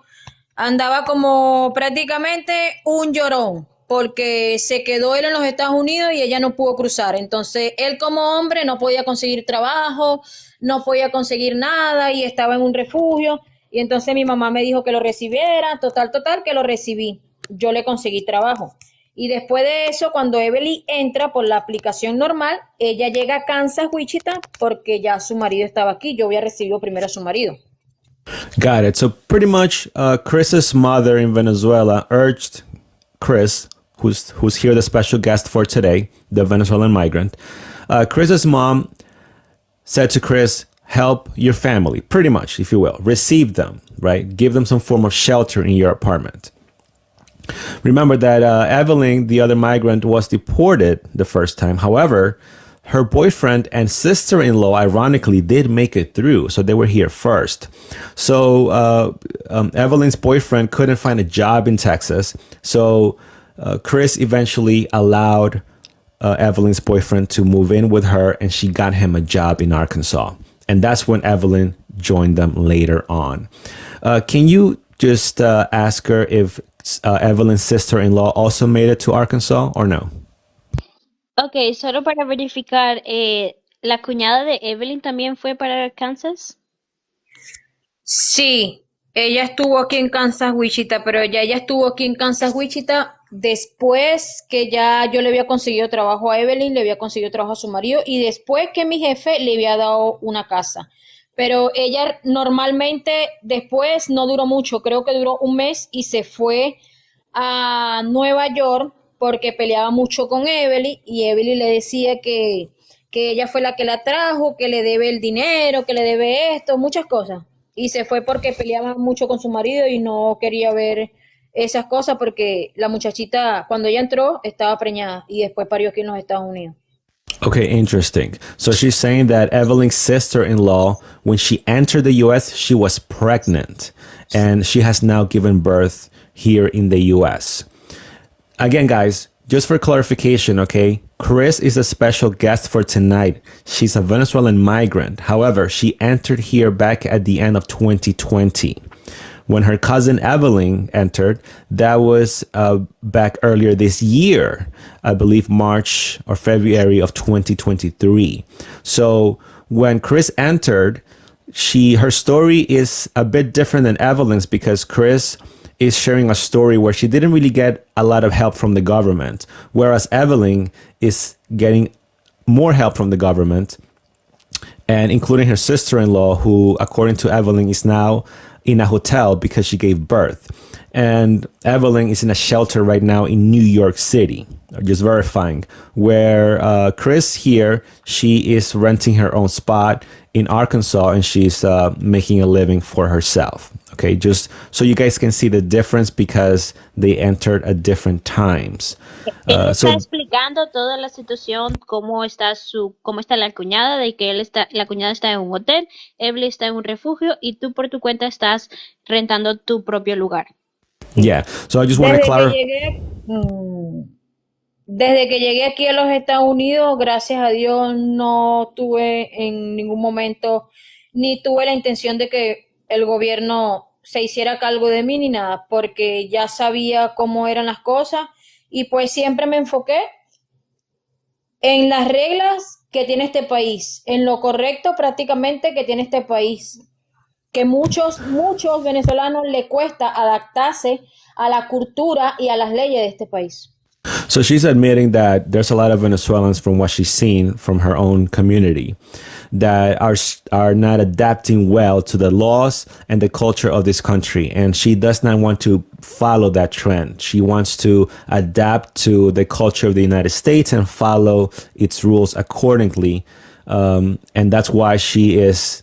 As she said, she's renting her own spot, she's not in a shelter, and she's working to make her own living, which is a bit different than Evelyn, who is in a shelter right now in New York City. Excuse me, guys. I'm a little bit under the weather, by the way. Okay, so, all right. So then she is in Arkansas. Evelyn follows along. They're all there. She did say that she found Evelyn's boyfriend a job. What about Evelyn? Did Evelyn start working too or no? Ok, tú dices que le conseguiste trabajo al esposo de Evelyn. ¿Qué pasó con Evelyn? ¿Tú también la ayudaste a que ella consiguiera trabajo? Sí, yo la ayudé a conseguir trabajo. Primero le conseguí a su esposo. Antes que ella entrara, pues yo vivo aquí en Kansas, Wichita, pero mi trabajo era trabajar el roofing y pues trabajaba 1 hora fuera de mi estado. Y pues yo me lo llevé. Se lo presenté a mi jefe para que le diera trabajo, le dio trabajo. Incluso en la casa donde vivía Evelyn, bastantes veces a mí me lo ofrecieron. Pero como dije al principio, no estoy aquí para depender de nadie, dependo de mí misma porque sé trabajar, soy una persona muy joven todavía y creo que todas las personas que llegamos a este país debemos adaptarnos a lo que se diga el país, no a lo que digamos nosotros, porque nosotros primero somos inmigrantes, segundo no pertenecemos a este país y creo que lo que en verdad vinimos fue a trabajar, no a depender de un gobierno. So Chris is saying that, going back to the point that I made before, she understands that the migrants like herself don't belong here, and that she understands that because of that, she doesn't want to depend on the government to give her assistance. And that's why she doesn't follow that trend that some of these migrants are doing. She is working for herself, and she is sustaining her family, and she is renting her own apartment. In just paraphrasing here, okay, basically the main idea of what she shared right now. She did say that she did get Evelyn's boyfriend a job, and her boss, Chris's boss, also even gave Evelyn a house to rent, and Evelyn did get a job as well. So then Evelyn and her boyfriend are working. I believe at this point the sister-in-law already left to New York. What happened? Why did Evelyn go to New York? Why she didn't stay working in Arkansas with her boyfriend? Ok, ¿por qué Evelyn se fue a New York? ¿Por qué no se quedó allá en Kansas? Porque realmente te voy a decir qué fue lo que pasó. Evelyn no se queda en Kansas porque cuando a ella le otorgan una vivienda, a ella se la dio mi jefe se la dio a ella. Esa vivienda primero me la iban a dar a mí. Solo que yo le dije a mi jefe que no, porque yo no quería. Y yo quería pagar arriendo como siempre lo he pagado desde que llegué aquí, porque a mí, como inmigrante, como asilo político del gobierno acá en este país, a mí me conviene declarar impuestos, me conviene pagar biles, me conviene tener un contrato de casa para el día de mi juicio, para el día en que yo vaya a mi corte y el gobierno me pregunte y me siente delante de un juez y el gobierno me pregunte qué tiempo o qué es lo que yo he hecho acá en los Estados Unidos durante 5 años. Yo tendré una base de cómo responderle de lo que yo he hecho desde que llegué a los Estados Unidos. Got it. Okay. So, again, paraphrasing what she said here, that she believes that it's in her best interest to work here, pay her own taxes, and rent her own place and have a lease, so that when her asylum interview comes, she can show that she's been working here, she's been renting, and pretty much not depending from the government. So she wants to prove that although she understands technically she does not belong here, if you will, she deserves the chance to stay here because she is adapting to the culture that you have to work hard and not depend from the government, and so that the government can give her the opportunity to stay in the U.S. Okay, so copy on that, but can you specifically ask her why, if Evelyn was working with her boyfriend and they were renting their own house, what happened there? What went wrong that Evelyn ended up in New York? Ok, si Evelyn está trabajando en Kansas, tiene una casa donde vivir, ¿cómo ella termina ya en Nueva York? ¿Cómo termina en un refugio? Ella termina en un refugio porque en el momento que a ella le dan la casa, mi jefe quedó en un acuerdo con su marido, le dijo que ellos podían obtener esa casa porque él la tenía sola, no estaba viviendo nadie. Y le dijo, como estás trabajando para mí, te voy a dar una casa, solamente págame 125 mensual y los biles. Pero ¿qué pasa? Que esa casa se encuentra en Kansas Lincoln. Y normalmente yo sé que ella dice mucho por las redes que ella trabaja, pero yo soy su familia, la conozco mejor que mucho y sé que no es así. Evelyn es un tipo de persona que no le gusta trabajar porque se le consiguió trabajo en el roofing y por estar montada en el techo haciendo TikTok, ella se cayó.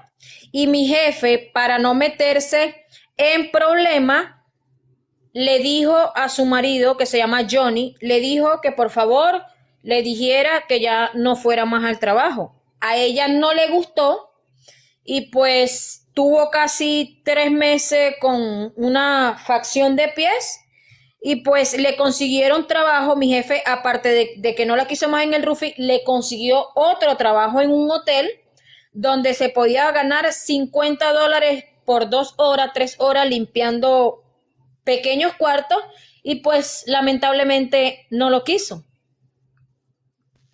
Copy. Okay. So pretty much to summarize here once again, she's saying that Evelyn was working with her boyfriend. Chris's boss was kind enough to give Evelyn and her boyfriend a home that he had because they were working for him. He rented that spot for them under $200 a month in a certain section in Arkansas. I believe it was Lincoln, Arkansas. It's unclear how much he was paying her. Okay, just to verify, it's unclear. She didn't specify that, but that's what she's sharing right now.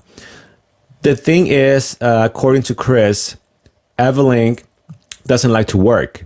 And while she was working in the roofing job, she actually fell and fractured her foot. And according to Chris, this happened because Evelyn was doing a lot of TikToks. And so she's blaming it on the TikTok that Evelyn likes to post almost every single day. And so the boss didn't want to have the liability on him, and so he didn't allow her to come back to work after that. He was kind enough, though, according to Chris, to offer her a cleaning job, and Evelyn refused to take that job. So can you ask, since Evelyn was not working in the roofing position, was her boyfriend still working, or did he quit too? Okay, ya que Evelyn cayó, tuvo ese problema y ella no estaba trabajando, ¿su esposo todavía seguía trabajando con él? Sí, su esposo seguía trabajando con él.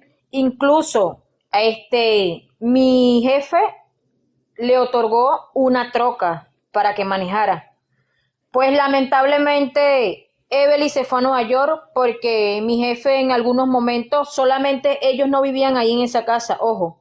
Ahí vivía Evelyn, vivía su esposo, en algún momento llegó a vivir su cuñada y vivía con ellos un trabajador de mi jefe, que normalmente a diario veía muchas peleas, muchas discusiones, que hasta policía iba a ver ahí todo, y por eso su cuñada se fue a Nueva York. Ellos se van a Nueva York porque mi jefe le había dicho a Johnny que por favor, ya que no le estaban pagando el arriendo ni los biles lo estaban pagando, le daban el dinero y ella se quedaba con el dinero. Quien pagaba los biles tenía que ser el otro muchacho, entonces le pidió que por favor, que si quería seguir trabajando con él, que por favor le desocupara su casa y buscara un arriendo. A ellos no les gustó y de la noche a la mañana se fueron a Nueva York sin decirle nada a mi jefe, le dañaron la troca y la casa la dejaron como la dejaron. Yo hablé con mi jefe, él me llamó y me dijo, mira, se fue tu prima Evelyn para Nueva York, podrías venir. Yo fui hasta su casa y pues a mí me dio pena y vergüenza porque a la final yo fui la que le conseguí todo y pues yo tuve que dar la cara por ella y limpiar la casa. Incluso yo hice video, yo tomé fotos y lo subí a las redes y se lo mandé a mi familia en Venezuela para que vieran lo que estaba haciendo Evelyn aquí en los Estados Unidos, que no es bueno. Primero, porque así como ella estaba, no va a llegar a ningún lado y nadie la va a recibir. Segundo, porque me había dejado mal a mí y a mí me da pena y vergüenza porque yo donde llego a trabajar, yo siempre doy la cara y dejo mi cara en alto. No tengo por qué dejar, si me prestan una casa, dejarla sucia o hacer desastre, no. Okay, so Chris is saying that she's clarifying that in that house that Evelyn was living, her cousin, Venezuelan migrant, she was living with her boyfriend, Evelyn and her boyfriend, and her sister-in-law. And at the same time, there was also another worker from the roofing boss, from Chris's boss. He was also living there. So the boss gave them that house to rent for cheap because they were working for him. That was sort of like a deal, I guess, they made with him, and they agreed, so they stayed. Chris was not living there. She was living in her own spot, remember, okay? But then, besides Evelyn falling and fracturing her foot and unable to work, according to Chris, because of her doing a lot of TikToks, she fell off the roof. She's saying that the other employee of the construction owner, he was living there and he witnessed a lot of arguments between Evelyn and her sister-in-law that was pregnant, remember? And it got so bad that even one or a couple of times, even police showed up at this house. So the owner had enough at that point and he asked them to please just rent their own spot. He continued working with Evelyn's boyfriend, but he didn't want them to live in his house anymore. That upset them. They didn't like it. And so I believe the sister-in-law left first. We'll verify that in a second. But Evelyn and her boyfriend, out of nowhere, they just moved to New York and they left the place dirty and some things were damaged, according to what Chris is saying. And they left unannounced. So the owner calls Chris and says, hey, look what your family did. He was upset. Chris was upset as well. She was embarrassed. She says that what they did does not represent her and her community, the good part of it. And so she went ahead and started cleaning that house, or cleaning Evelyn's mess, if you will. Can you verify that Evelyn's sister-in-law left before, that Evelyn's sister-in-law left to New York before Evelyn did? Ok, con toda esa situación pasando, la cuñada de Evelyn se fue primero a Nueva York antes de que ellos se fueran. Sí, ya ella se había ido a Nueva York, ellos se fueron antes que ellos se fueran, porque normalmente cuando ella llegó fue a Nueva York y se volvió a ir a Nueva York cuando vio que peleaban mucho y que Evelyn la agarraba mucho también con ella y siempre le sacaba en su cara que ella estaba en los Estados Unidos gracias a ella porque le pagó el pasaje y todas esas cosas. Got it. So there was a lot of family drama, if you will. Evelyn and her sister-in-law were fighting, so the sister-in-law did go to New York first. Does she know how many months pregnant was Evelyn's sister-in-law, another Venezuelan migrant? Does she know how many months she had when she entered the U.S.? ¿Tienes algún conocimiento que cuántos meses tenía la cuñada de Evelyn antes de cruzar? Realmente no tengo mucho conocimiento, pero creo que tenía como 6 meses, 7 meses de embarazo, Ya porque estaba avanzado su embarazo.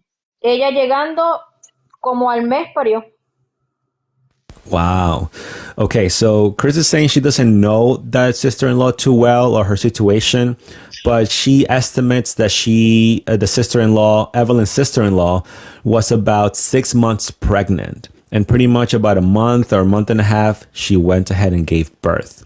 Can you verify that the sister-in-law gave birth in New York or Arkansas?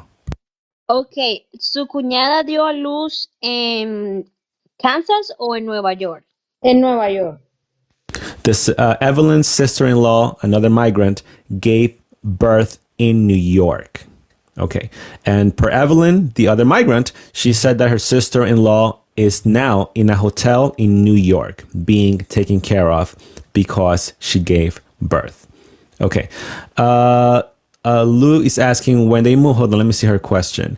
When they moved to New York, did they go straight to the shelter or a nice hotel? Okay, or a nice hotel in the city. Can you ask Chris if she knows that when Evelyn got to New York, did they go straight to a shelter or did they put them in a hotel first?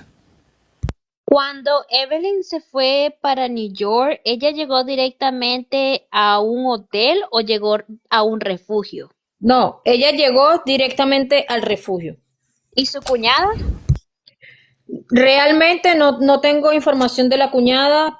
No sé, cuando ella entró a los Estados Unidos, no sé en qué parte de Nueva York se quedó, si es un refugio, realmente no sé. Ahorita tampoco tengo conocimiento si se está quedando en un refugio o está pagando un alquiler o está metida en un hotel. Realmente de esa información sí no sé. Got it. So according to Chris, she understands that Evelyn, when she got to New York, she went straight to a shelter.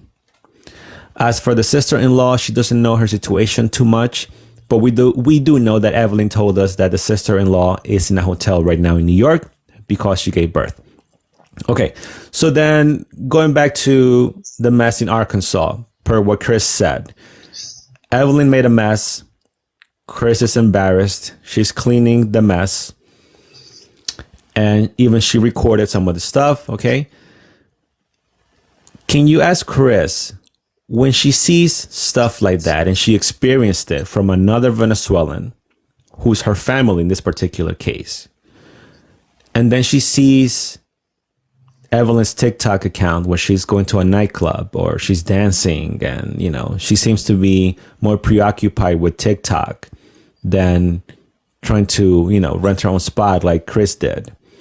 Or when she sees other Venezuelan migrants complaining about living conditions in shelters, or when she sees Venezuelans that don't want to leave the hotel they were giving in New York, when she sees some Venezuelan migrants complaining about food,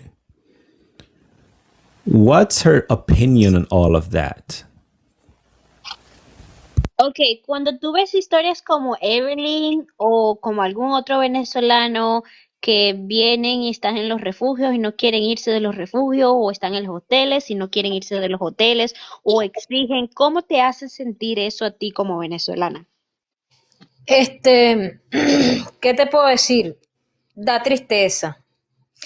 Da tristeza de que eso esté pasando porque creo que en diferentes países como Centroamérica o Suramérica, no te voy a decir que todos son buenos. Hay personas buenas, personas malas, pero lo que está pasando ahorita con nosotros los venezolanos, me incluyo porque soy venezolana, no es bueno. No es bueno y da tristeza, porque realmente en el 2020, cuando yo llegué, no se escuchaba mucho de los venezolanos. No se escuchaban los venezolanos metidos en refugio, no se escuchaban los venezolanos son malos, ni nada por el estilo. Habían muchos venezolanos buenos. Pero lamentablemente, han llegado muchos venezolanos a no hacer lo bueno, sino hacer lo malo. Y da tristeza porque soy venezolana y a veces cuando estoy en la calle o estoy en cualquier otro trabajo que no es el roofing, lo primero que hacen es preguntar si soy venezolana por mi acento. Y cuando les digo que sí, lo primero que dicen es por qué los venezolanos vienen a vivir de un gobierno en este país, por qué los venezolanos vienen a que otras personas que tienen papeles o que tienen años tratando de conseguir un permiso de trabajo o conseguir una residencia para poder optar traer a alguien de su familia o poder trabajar normalmente, tienen que pagar por otras personas como esa. Okay, so a lot of information shared here. So she's saying that when she entered, remember, it was 2020. At that time, you didn't really see too many Venezuelans asking for shelter in comparison to now. Okay.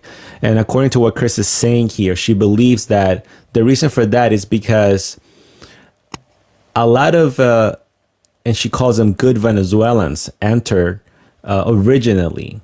And that's why you didn't hear too much of them, because they were not asking for government assistance as much as now. And so when she fast forwards to what's happening today, she finds it to be shameful and very sad that there are, within that Venezuelan group that entered lately, there's some bad ones. And by bad ones, she means those that want to live off the government, that, don't want to pretty much be upstanding citizens to the community, and or new residents to the community. And even when they ask her if she's, excuse me, even when they ask her if she's Venezuelan, and she says yes, because she's including herself, by the way, she's Venezuelan as well. When they ask her if she's Venezuelan, she hears this a lot of people saying, why do Venezuelans come here to live off of the government? Why do they think they have the right to skip the line from other immigrants, even other Venezuelan immigrants that have paid a lot of money to have their documentations, that came here the right way, that have waited years, or either for themselves or their family members, to enter the US legally, and again paid a lot of money. So she understands that frustration and she understands those questions, but she finds it shameful that even though those questions are valid, there are people within the Venezuelan community that continue to act in a shameful manner by complaining and still living from the government. Okay. So can you ask, guys, by the way, I am opening the floor for questions if you guys want to join and ask her specifically. Can you ask her, we have this question here, ask her about the violence in her country. She said, I bet she moved around countries before she got to the US. She did. So Christina is asking, can you ask Chris, about the violence in Venezuela. What about the violence in Venezuela? That's from the comment section. Eh, Esto es una pregunta que viene sobre en los comentarios. Están preguntando que cómo es la violencia en Venezuela. Normalmente, como en cualquier otro país, hay ladrones, hay matones, hay quienes son más alzados que otros. Normal, como en cualquier otro país. She's saying that it's just pretty much normal like any other country. That they are killers, they are people that rob. You know, she says that it's just pretty much what happens in any other country. So she's not dramatizing it too much, if you will.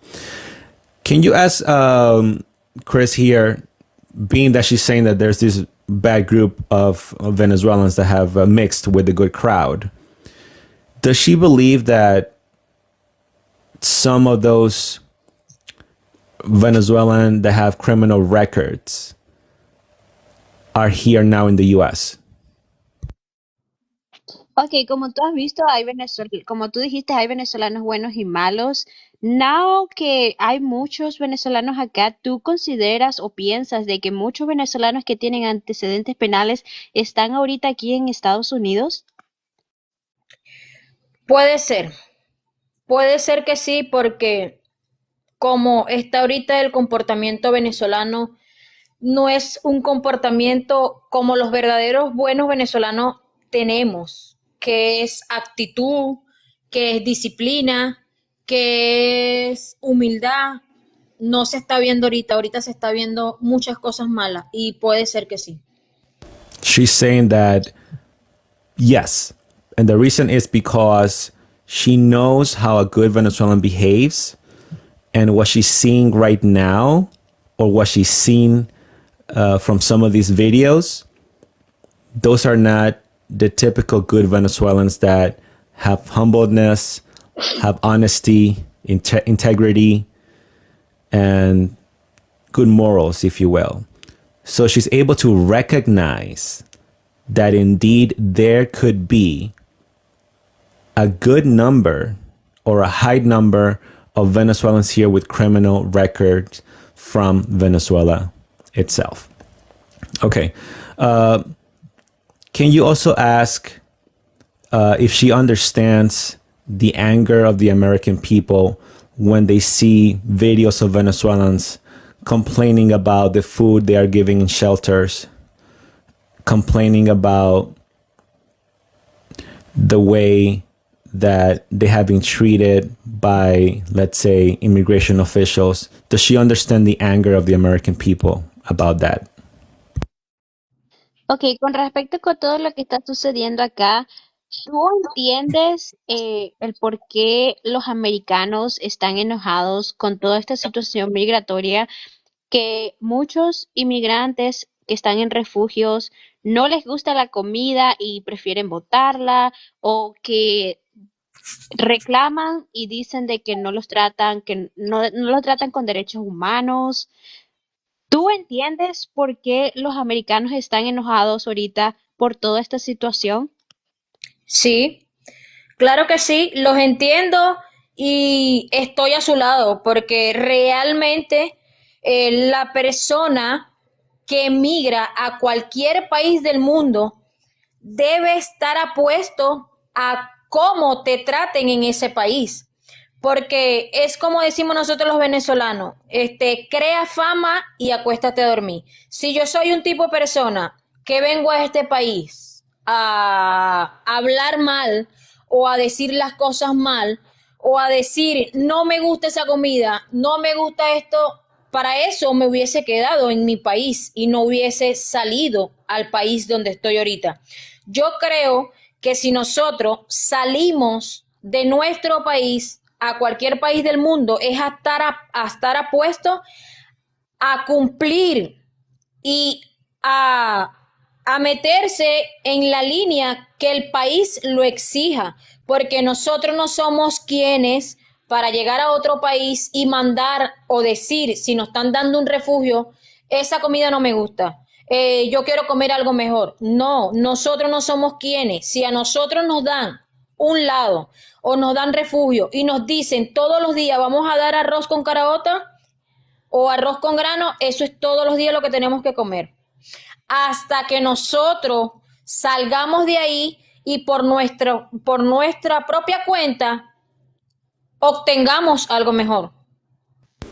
So she's saying that Chris, a Venezuelan migrant here, the special guest for today, is saying that she understands the anger and frustration from the American people that are seeing the mess that's happening with the immigration crisis right now.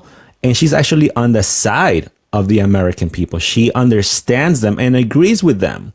And she's telling basically the Venezuelan immigrants that if you come here, like she did herself, including herself, you have no right to complain. You have no right to request or demand that you are to be given a specific type of food or shelter or anything like that. And if the shelter is to give you rice and beans every single day, then you are to eat that every single day because you have no right to demand it. That's what she's saying. And she's in agreement with the American people's point of view. And she's ashamed of what's happening. And that she's basically telling us that there are Venezuelans that are migrants that are not like those that we've seen, let's say in my channel or on some of the news networks that you see them complaining, throwing tantrums and stuff like that. She's saying that she feels very ashamed of that. And it's very unfortunate, and she's not in agreement with that. So can you also ask Chris that from hearing her story, we understand that she is a hardworking Venezuelan and that she's renting her own spot and everything, and she doesn't seem like she's in a shelter like Evelyn, right? By the way, I'm not saying that it's a bad thing to be in a shelter. I'm just saying that we've seen reports from a lot of people complaining, a lot of Venezuelans complaining about the shelter and the beds and the food and all that stuff. So can you ask Chris, being that she is a hardworking migrant here in the U.S., what does she think about some of these statements being made now of some Venezuelans that most Venezuelans are lazy? What is her take on that? Ok, por lo que escuchamos, eres un inmigrante que has trabajado muy duro desde que llegaste. ¿Cómo te hace sentir que muchas personas ahora llaman a los venezolanos flojos? Bueno, realmente, como te digo, habemos venezolanos buenos y habemos venezolanos malos. Realmente a veces nos meten a todos en un solo saco, como a veces no.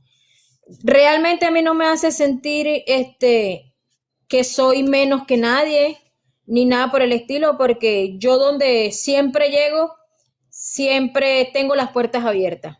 Yo puedo trabajar hoy en un hotel y si quizás mañana ya no estoy en ese hotel y no consigo trabajo en otro lado y quiero volver a ese hotel, yo sé y conozco de que a mí me van a volver a dar trabajo en ese hotel. Por la forma en que uno sale cuando uno tiene un trabajo, en la forma en que uno queda con su frente en alto. She's saying that, like anything, there are good and bad ones within any community. And she understands why, unfortunately, the good ones have to pay the bill for the bad ones in the sense of public opinion, due to some seeing a decent number of Venezuelans that are not wanting to work or being lazy. She understands how that can be, that can point the picture, or I guess, paint all Venezuelans with the same brush when that's not the truth. She's saying that there are good, hardworking Venezuelans like herself. And in her case specifically, she wouldn't mind working any type of job whatsoever. And if she does get a job anywhere, she knows that she will be invited to come back to work the next day. And the reason is because the way she conducts herself, the way she works, the way her work ethic is. And again, I'm paraphrasing here what she's telling us. So mind me if I'm trying to remember everything she said and translate it at the same time. So that's what she's saying here, that she understands there are lazy ones, but there are also good, hardworking ones. Can you ask Chris if has she met other Venezuelans, other migrant Venezuelans? Queremos saber si has conocido otros inmigrantes venezolanos acá. ¿Aquí en Kansas, Wichita? Or in the U.S. in general? Sí, allí o en Estados Unidos en general. No, aquí en Kansas, Wichita, ahí no se ven tantos venezolanos, hay pocos, no hay muchos. Y otros venezolanos que conozcas, así en otros estados, no conozco Got it. She's in Arkansas, and so she hasn't really met too many Venezuelans over there.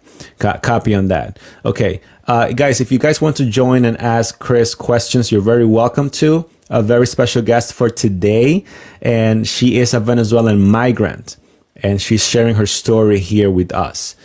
Can you ask Chris what's her take on Chavez and Maduro? Queremos saber qué piensas tú sobre el gobierno venezolano, sobre Chávez o Maduro. Bueno, ¿qué te puedo decir de Chávez? No te puedo decir mucho porque para los tiempos en la que Chávez mandaba, pues yo era una adolescente, era una niña y no sabía lo que era el gobierno. Para la deposición de que una vez Chávez muere, yo entro a las Fuerzas Armadas en el 2008 y pues se montó Maduro, murió Chávez, se montó Maduro y pues casi nunca estuve de acuerdo con ese gobierno y tampoco nunca he dado mi voto a ese gobierno. So she's saying that when it comes to Hugo Chavez, she cannot speak too much on that. She was very young and not really knowledgeable in politics at that time. When Chavez dies, around that time, she joins the military, the Venezuelan military, and Maduro is in power at that point. And right away, she was able to go against those views that the government was proposing. She was not in agreement with what Maduro was saying or promoting. And so she just said right now that she has never voted for Maduro. Can you ask her if in Venezuela she said that she lived in did she live in a like poor neighborhood in Venezuela? Cuando tú viviste en Venezuela, ¿vivías en una comunidad humilde, en un... Sí, yo soy de un pequeño barrio. She said yes. She is from a poor community in Venezuela. Can you ask her if in that community she lived, there were a lot of pro-Chavez, pro-Maduro supporters?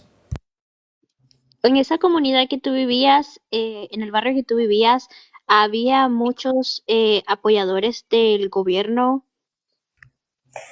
Para los tiempos de Chávez, sí. Incluso mi familia fue muy chavista. En lo que murió Chávez, que se murió Maduro, dejaron de apoyar el gobierno. Pero sí, mucha gente de mi barrio eran chavistas rajados.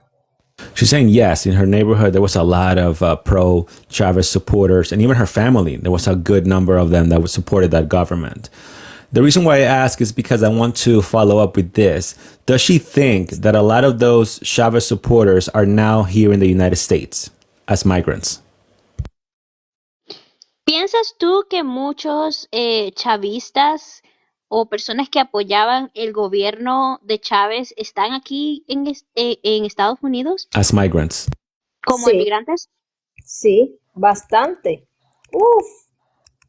¿Tú crees She's- que la mayoría de ellos han entrado por la frontera? Sí, She's saying yes.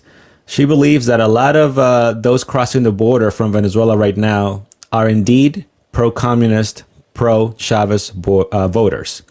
And likewise, the other question was if you believe that those that cross the border right now, the southern border, are pro-Chavez, pro-communist, and she said yes. So that goes to what I was pointing in the previous lives, that a lot of those pro-communist, pro-Chavez people are here now in the U.S. Can you ask Chris? Lou is a Venezuelan American. She wants to ask her something, if she minds that I put her on the panel. Ok, Lu es venezolana americana. Te quiere preguntar si ella puede entrar al panel para hacerte algunas preguntas, si a ti no te importa. Sí. Okay, she said yes. I welcome to the panel Lou, Venezuelan American. Lou, can you please ask or share your opinion in Spanish and then translate it for everyone watching as well? Thank you. Or maybe say it in English first, and then you can go ahead and ask Chris. Do you want me to ask to Krista how do you want me to do Yeah, it? so for everyone watching, say it in English first, and then go ahead and do it in Spanish for Chris. Sure. Well, first of all, I can see the difference between these two immigrants, even though they're related. Their story, I mean, they're so different, and I do believe this lady. I do believe because as you know, I'm kind of familiarized with I live in New Jersey as a social worker, and I have worked with the undocumented immigration from New York. And I have to tell you, I take my hat off. She has been her story is very similar to the one that I have heard before. But what I love about her is that she is willing to abide by our laws. And most importantly, she hasn't been she hasn't charged the government a penny as far as her story goes. And even though yes, the government is supposed to help for a certain amount of time, she has been very realistic and very honest and willing to do whatever it takes, and that's the kind of immigrants that we need in here. So just to start right there. Shall I go straight to Chris in order to ask her a question? Can you just, because Chris was listening to you, can you translate that to Chris also briefly in Spanish, what you just said to everyone, to be fair to her? Sí, claro. Chris, ¿cómo estás? Mira, Hola, bien. ¿Qué tal? Chris, acabo de decirle a la audiencia, porque yo también participé cuando entrevistaron a Evelyn, y honestamente me pareció que de la manera como ella dio su versión de cómo llegó aquí y su actitud, me parecía bastante arrogante, y ese es el tipo de actitud que nosotros no apreciamos. Yo tengo 34 años viviendo aquí y he hecho una vida aquí completa, y la actitud que tú tienes es la actitud del inmigrante que nosotros queremos, y te felicito por eso. Eres una persona que estás dispuesta a hacer lo que sea con tal de respetar las leyes. I mean, Gracias. de nada, todos vamos a tener momentos difíciles. Yo misma, cuando llegué aquí bien jovencita también, pero hice lo mismo que tú, 2 trabajos para ir a la universidad, hice todo lo correcto, ¿verdad? Entonces, mi pregunta es, te voy a hacer una pregunta y después, are you going to translate if Yeah, I can do that. Yeah, I can do that. Okay, good. So, Chris, basado en yo oí toda la historia, oí la de tu prima y oí la tuya. Y todos estamos de acuerdo de que la mayoría de los venezolanos, estoy hablando en este momento, ¿por qué los venezolanos se sienten o han sido rechazados en muchos países, verdad? Yo nunca había oído la palabra xenofobia hasta que los venezolanos llegaron aquí. So, mi pregunta es, yo sé lo que tú me vas a responder, pero yo quiero que tú lo digas para que la audiencia americana entiende. Y yo sé que no son todos malos, y que yo sé que es un grupito, que el gobierno tiene mucho que ver con todo esto, ¿verdad? ¿Por qué tú crees, Chris, que la inmigración venezolana ha sido rechazada en toda Sudamérica y en Centroamérica? Okay, so the question for Chris from Lou is that being that everything we've seen right now, with the Venezuelan migrants. Why does she think that the Venezuelan migrants or immigrants that went to South America, why were they rejected so harshly over there? Go ahead. ¿Qué dices, Chris? Bueno, voy a responder a mi punto de vista. En realidad, los venezolanos ahorita han sido rechazados en muchos países por su manera de ser, por la manera en la que se comporta, que no es la manera de un venezolano, porque el venezolano que todos conocemos en nuestro país es echador de broma, Correcto. tiene buena actitud, son trabajadores, son luchadores, no son racistas, son buenos paisanos, ayudan a personas de otro país, porque en nuestro país también emigraron ecuatorianos, peruanos, colombianos y se recibieron con las manos abiertas. Correcto. Pero ahorita, en esta época del siglo XXI, la nueva generación que está creciendo, están creciendo de una manera que nunca se había visto. O sea, en los tiempos de antes, en los tiempos, por ejemplo, de mi abuela, en los años 50, 60, 70, 80, 90, no se veían tantos venezolanos como se puede decir, como se puede explicar, tantos venezolanos malos. No, en la época de los años 30, 40, 50, en la época de mi abuela, de mi mamá, ¿qué te puedo decir? Es producto El del socialismo y es producto del gobierno, sinceramente. Es producto que los criaron de esa manera.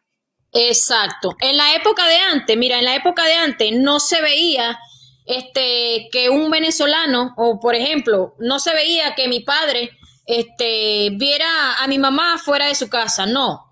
Como en los tiempos de antes, iban los venezolanos, le pedían la mano a los padres. Ahorita no se está viendo nada de eso. Ahorita estamos en un siglo que ya no, o sea, que, ¿cómo te podría explicar? Ya no se puede ni pedir la mano. Antes se pedía la mano, ya no se pide. Ujú. Okay, so the answer from Chris was basically that the reason why Venezuelans have been rejected so much is because during the era of her grandparents or her mother, Venezuelans were mostly hardworking people.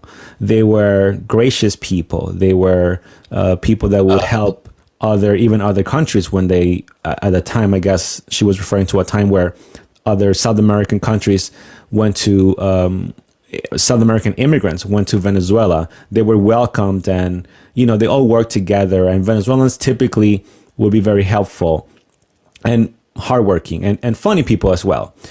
But she's saying that now the new generation is totally different than that. And so Lou asked a follow-up question that was that due to socialism and the communism that the Venezuelan government was indoctrinating basically on this new generation. And Chris answered yes. So do you want to follow up with that, Lou? Yes. Chris, are you there? Okay. So, Chris, una pregunta. Listen, oyendo tu historia, oye, tienes un espíritu fuerte y perseverante. De verdad que me conmovió bastante la persistencia tuya y de mucha gente que entra, pero más importante es que lo que yo he visto en ti de nuevo es que tú de verdad estás dispuesto a hacer lo que haya que hacer para sobrevivir y sobre todo en esta sociedad en americana. Pero mi próxima pregunta, ya sabemos, porque muchos americanos se están yendo hacia el socialismo, yo no sé si tú has oído mucho de eso. Y tú que acabas de llegar prácticamente, yo tengo 34 años, ¿verdad? So, ¿qué tú crees, sinceramente? Y esta es la pregunta que te voy a hacer. Ah, sabemos que Venezuela está ahorita viviendo una transición difícil, ¿verdad? Sobre todo se supone que va a ser un año de elecciones, supuestamente el año que viene. ¿Tú crees que si no se llegara no se llegaran a realizar las elecciones el año que viene, tú crees que la ola de inmigración va a ser mucho más grande? Porque tengo entendido que el gobierno inclusive, y again, por eso es que te pregunto, por maldad, inclusive ha soltado a los peores malandros, ha abierto las cárceles y mucha de esa gente ya está aquí en Estados Unidos. Okay, so just to translate real quick what Luz said that she applauds Chris. She believes her story and that she's definitely not the migrants that are entitled and are asking for government assistance. So she applauds that behavior and how much of a hardworking migrant she is. In addition to that, the question was that I believe next year Venezuela is to hold elections. And if the elections don't occur, does Chris believe that the migrant crisis from Venezuela will only intensify at that point? Go ahead, Chris.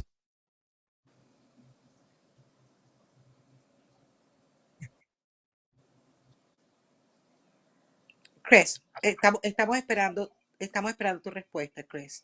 Ok, bueno, con lo que me dijiste, sí, creo que sí. Creo que sí, en las Va a poner peor. elecciones, si en las elecciones no se resuelve nada, creo que vamos a ir de mal en peor.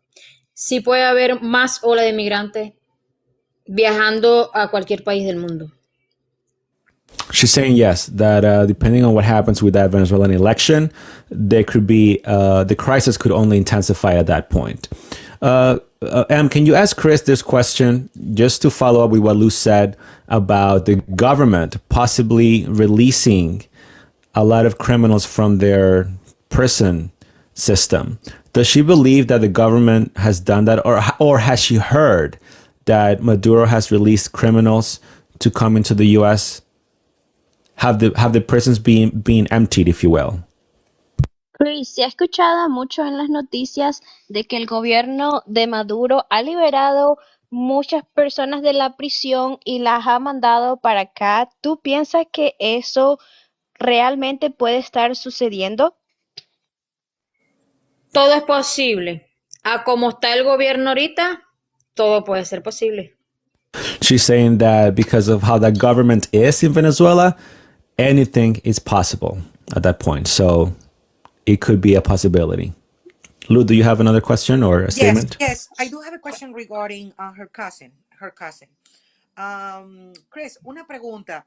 Cuando tu prima decide venirse a Nueva York, por supuesto, yo estoy segura, y quiero que tú me lo afirmes, yo estoy segura que a lo mejor ya ella tenía una agenda en el sentido de que en Nueva York ella iba a estar mejor y iba a recibir más beneficios públicos. ¿Tú conoces algo al respecto?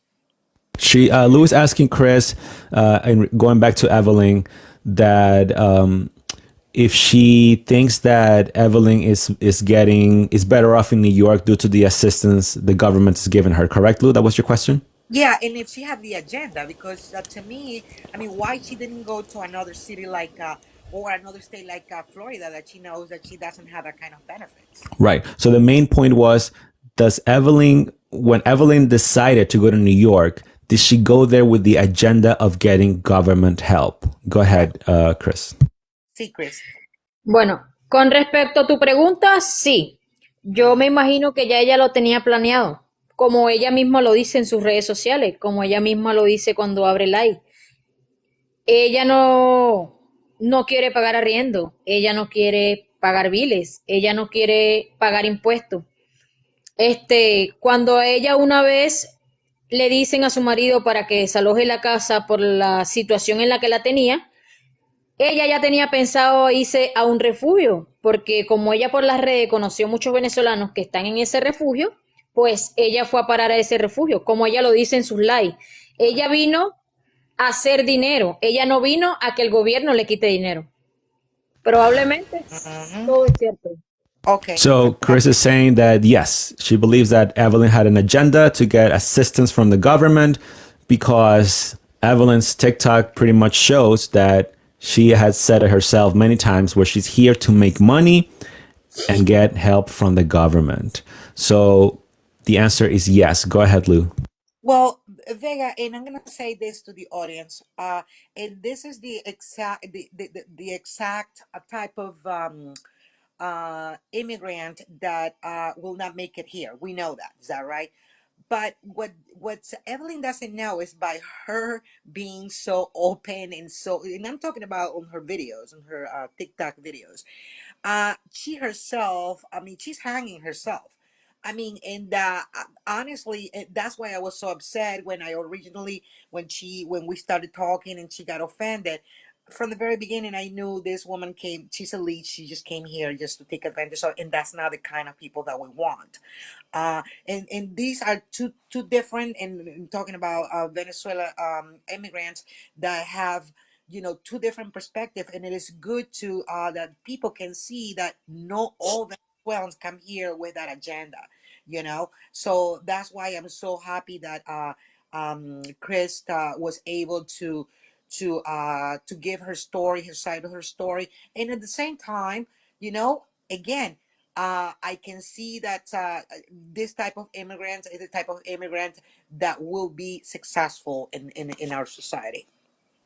Okay, if you want to translate that, so pretty much what Lou said to Chris here is that she will be successful here because of how hardworking she is and how different she is from migrants like Evelyn and others that we've seen that just want to come here with an agenda to take advantage. And we can see that Chris does not seem to have an agenda like that.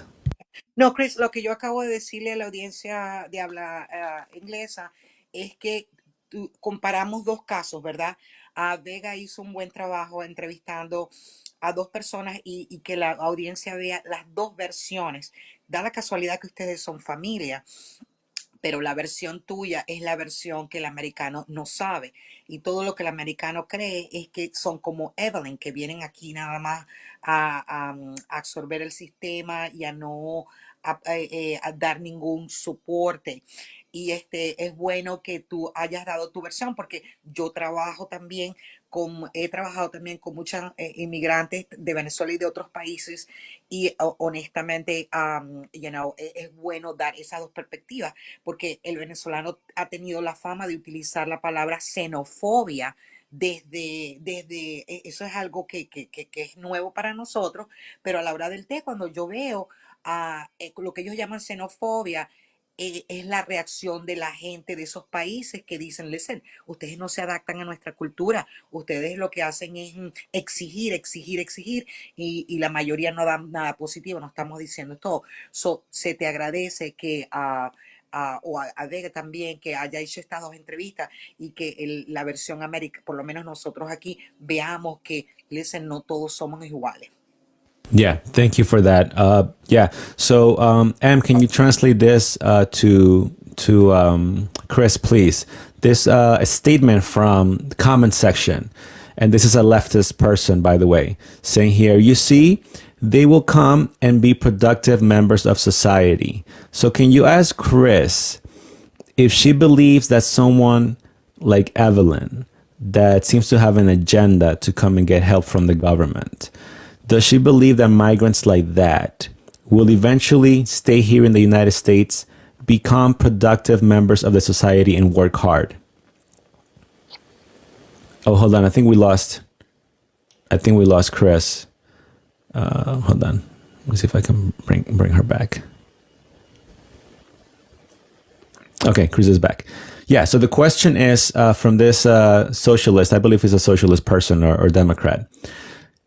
Does she believe that people like migrants like Evelyn or other migrants like that follow that trend of having the agenda of the government helping them, does she believe that eventually they will come good, upstanding residents and hardworking people? Or that's never going to happen? Un comentario de una persona socialista que es americana, quiere saber Socialist Democrat. Socialista democrática. Ella dice que personas como Evelyn vienen acá a trabajar duro y a producir y ayudar a Estados Unidos, como a esta comunidad. ¿Tú piensas que eso es verdad o piensas que ella es una oportunista, solamente viene por un tiempo y se va? The question is, does she think that Evelyn will change and stop getting help from the government and be a hardworking resident? Does she think that migrants like that will change, or they will just continue to suck up from the government? Ok, disculpa por eso. Dice que si tú piensas que personas como Evelyn cambian y cambian y no seguirían recibiendo ayuda de gobierno, sino que ellos trabajarían y pagarían todas sus cosas por sí mismos.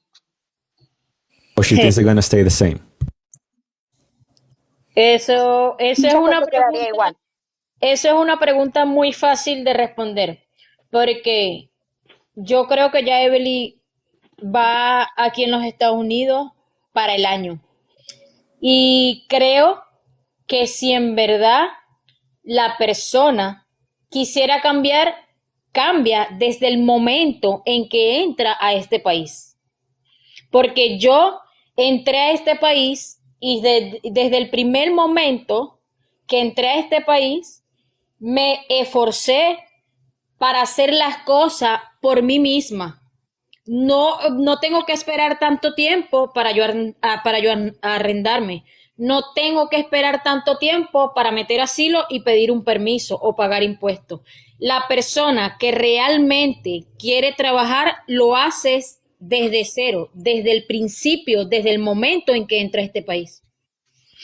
So, to answer that question to our Socialist Democrat audience member, Christina, Chris is saying that that's a very easy question to answer. And that would be that she doesn't agree with that statement because Evelyn, according to Chris, has been here for about a year now and she's still in a shelter. She believes that those that want to work hard and not depend from the government, they would do so fairly quickly, like she did herself, without any excuses or anything like that. And so she doesn't agree that all migrants are going to be, like you said, productive members of society. Lou, do you want to say anything about that at all? I'm sorry. I'm sorry. I was just kind of answering a phone. What was your question? No, yeah. So because Christina, a socialist Democrat from the audience, she stated that all migrants will become upstanding and productive members of society, and Chris said absolutely not. People like Evelyn will continue to suck up from the government, and they have the agenda, and that's not going to happen. So just because Christina pointed that out to saying that everybody's hardworking. No, absolutely. Let me tell you, and I'm going to tell you based on the kind of work that I do. Everybody does not adjust, regardless if it is Venezuelan or not, immigrants. Everybody doesn't adjust to our system. Unfortunately, we have sold the idea that the American dream, that everything is possible. Yeah, it is possible, but it takes a lot of work, as you and I know. And yes, there will be people like myself, like yourself, like many others, will adjust. Well, but no, people like this lady Evelyn, I don't think that she will make it unless she remarry somebody from this country and do the wrong things or whatever. I doubt it because I know a lot of people with that mentality that they don't make it. They go back to either to another South American country, not to Venezuela though, because they're smart. They're smart enough. But they will go to countries like Colombia that's very similar, but the economy is much better. No, they won't survive. However, Vega, I would love to hear if you can bring Christina or a socialist or a Democrat. I mean, this is a great opportunity for us to have dialogue and discuss this topic because according to them, everything is going well in our country with the immigration situation, most of them. So Yeah, so Christina, I believe I sent her an invitation to be a special guest. I think it's next Friday. I have her here as a special guest. I think she said yes. So I have her scheduled, but if she wants to join, she's very welcome to. By the way, Christina said that she's recording these lives, not to put words in her mouth. I mean, the comment is right there. I read her comment. And by the way, Christina, you don't have to record the lives. I'll save you some memory. These lives are going to be posted on my YouTube channel in full. Okay. You can go and subscribe Vega Access on YouTube completely. The live will be posted there full without any editing whatsoever. So I'll save you some memory on your phone. but look, even though you will be your special guest, just because we're having Chris in here, and we already have the other guests, and we have the two perspectives. It will be nice because I would have some few questions to ask her regarding this case. Oh yeah, she's welcome. As I said, if she wants to join, you're very welcome to. If anybody else That would wants to be join and nice. ask questions or share a difference of opinion, you're welcome to this panel. So she got to send a request if she wants to join. But in the meantime, I want to ask something else to Chris, if you can please. So, okay, so let's see. So she's in Arkansas now. She's in this agreement with a lot of these migrants that have entitlement mentality. What does she think about her future? Does she want to live here in the country forever, or does she want to eventually go back to Venezuela? ¿Cuál es tu pensar? ¿Quieres vivir en Estados Unidos aquí para siempre o quieres regresar a Venezuela? Bueno, realmente no te voy a decir que no quiero regresar a Venezuela. Si mi país en algún momento sale la dictadura, yo normalmente regresaría a Venezuela. Si no se acomoda o ahorita no tengo nada que buscar en Venezuela, mi familia es mi hermano, mi hijo, mi pareja, sus hijas, yo me quedaría viviendo en los Estados Unidos, siempre y cuando haga las cosas bien, porque creo que nosotros vinimos, la mayoría, a hacer las cosas bien. El que no quiere hacer las cosas bien puede irse a su país, pero como te digo, hay muchos que no se adaptan a este país y lo que hacen es irse. Pero en realidad tengo mi hijo aquí, mi familia está acá, puede ser que sí me quedaría. So she said that her immediate family members are here, like her son and her partner and her brother, I believe. So, if everything goes well, she wouldn't mind staying here forever. Although, if the dictatorship in Venezuela falls, she might consider going back as well. And again, as long as she does everything the right way here in the United States, because she says that some don't do that and that they end up going back quicker than expected. Can you ask Chris if what message would she share to Venezuelans that have been here for a year or over a year and are still not working? I'm talking about migrants, okay? What message would she share to them? Ok, ¿quieres saber qué mensaje tú compartirías con inmigrantes venezolanos que tiene un año acá y todavía están en situaciones como la de Evelyn?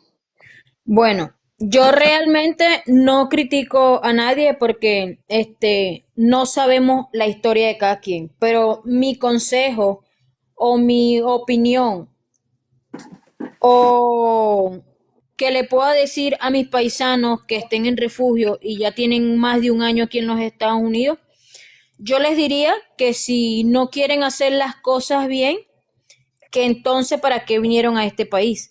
Si no quieren hacer las cosas bien, ¿para qué llegaron a este país a destruir prácticamente su cultura, su comida, su gente? ¿Qué te puedo decir? Son tantas cosas que bueno. She's saying that she doesn't want to generalize because everyone's story is different and she understands that every migrant has a different story. But she would like to say that, for those that are not doing it the right way, and those within the Venezuelan migrant community, for those that are not doing it the right way, that have come here to destroy the American culture, the American, way of living, if you will.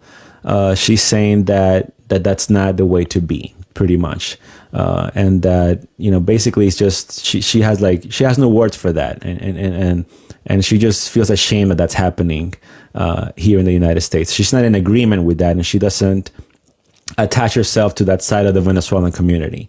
She identifies herself as a hardworking migrant that's not depending on the government, and she's here to do it the right way. Lou, do you have any thoughts about that?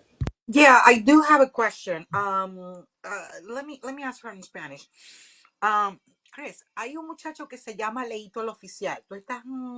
¿Tú lo conoces online? No lo conozco, pero sí he visto su TikTok, sí he visto lo que hace. Sí, tú sabes que Leito prácticamente también le dañó mucho la imagen al inmigrante venezolano, muchísimo, ¿verdad? Y mi pregunta es con respecto al asylum, ¿verdad? Porque el asylum o sea, para nosotros aquí es algo serio, pero parece ser que lo agarraron de guachafita. Tú y yo conocemos esa palabra, ¿verdad? Claro. Ahora todo el mundo está aplicando por un asilo que ya el gobierno no le está creyendo a nadie. So, mi pregunta para ti, ¿cómo tú ves? Porque si el venezolano bueno, honestamente, yo he visto muchos venezolanos buenos que quieren venir a trabajar y desafortunadamente el gobierno no hay manera de demostrar si esta persona de verdad tiene problemas de asilo. ¿Cómo tú ves esta situación? Déjame decírselo en inglés a ellos, ¿ok? Thank you. Yeah, I just asked her. We call it ¿Por qué no le pusiste su character. carta de respuesta? There's a character called Leito Oficial.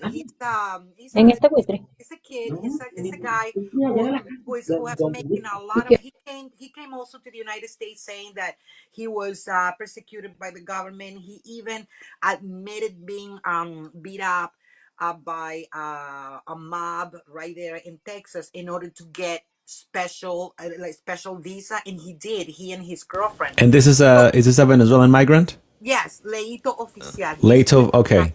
Yes, I mean, so he pretty much portray the Venezuelan immigrants so bad. He will make videos, stealing things, and then later on, he even was interviewed saying, "No, that was a joke." But come on, if you are applying for asylum, the last thing you want is to do that kind of video. Is he on TikTok too? Yes, just check him out. And he's still here in the U.S. after saying stuff like that? Yeah, that's the point. What a joke. What a joke. That's exactly my point. He made the Venezuelan look. He will go to Walmart and he will pretend that he's stealing, and he will go outside and say, "You see, you can do that in here." Or he will horrible. I would love to interview him, but he wouldn't come here. He loved that. He loved the attention. Try to get him. But bottom line is that immigration caught up with him. You know why? People like myself and most of us wrote to the Department of Homeland. And guess what? He was confronted. He was taken I don't know where, and somehow the attorney figured out, and they came out with this idea that he was making that up. And he's still here. He's still here. Unbelievable. And he still says to the president, Biden, "Papi Biden, thank you for our food stamp. Thank you for Papa Biden, like Evelyn did that too, by the way, in her videos. Yes, Papi Biden, Father Biden, Papa Biden, yeah. Biden. So it is like a joke, and that's not funny for those people like Chris or most of the immigrants that are really running Right, away. it makes the asylum a joke. Exactly. So what was the question for Chris? My question for her was, she kind of she's related to, she kind of know who he is. My question for her, how does she feels about that? Because at this point, immigration is not believing that asylum proposal. It's becoming a joke with the Venezuelan, because there's no way to prove anything. So I asked her, what do you think about that? And what would you advise to the Venezuelan immigrants that are coming to this country? And how they would handle that. They have to be extremely careful. Got it. Okay. Okay. I think she paused the live, so we'll wait for her to come back so she can answer that question. I wanna let Erica join. In the meantime, we let Chris come back. But Vega, please try to get Leito Oficial. Do you think he'll really come here? Yeah, If he sees my channel, he's gonna run away.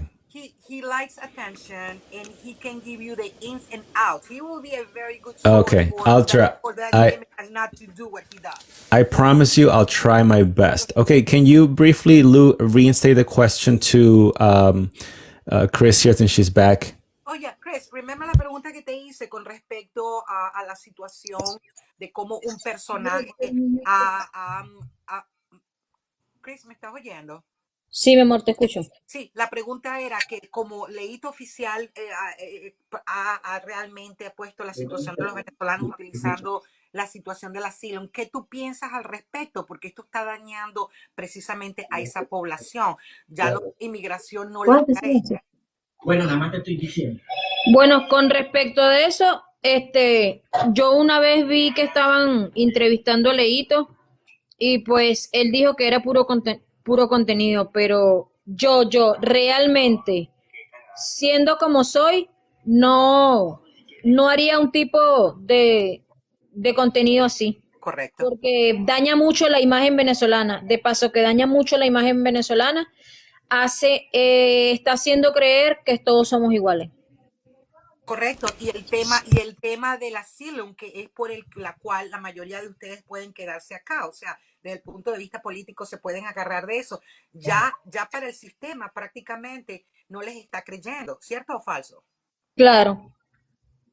Okay, so Chris answered that she wouldn't personally record or post any content like that, like the one that Lou was referring to, the other Venezuelan migrant, because it makes a mockery out of the whole process, which is asylum, which is a real, process, and it's something that ought to be taken seriously. And that guy's making fun of it pretty much. So she wouldn't make content like that, and she thinks that it's a disgrace because, again, it's tarnishing the image of other Venezuelan migrants that actually need the asylum, or just anyone that needs asylum in general. Okay, so her answer was that it's just a shame that he's doing that.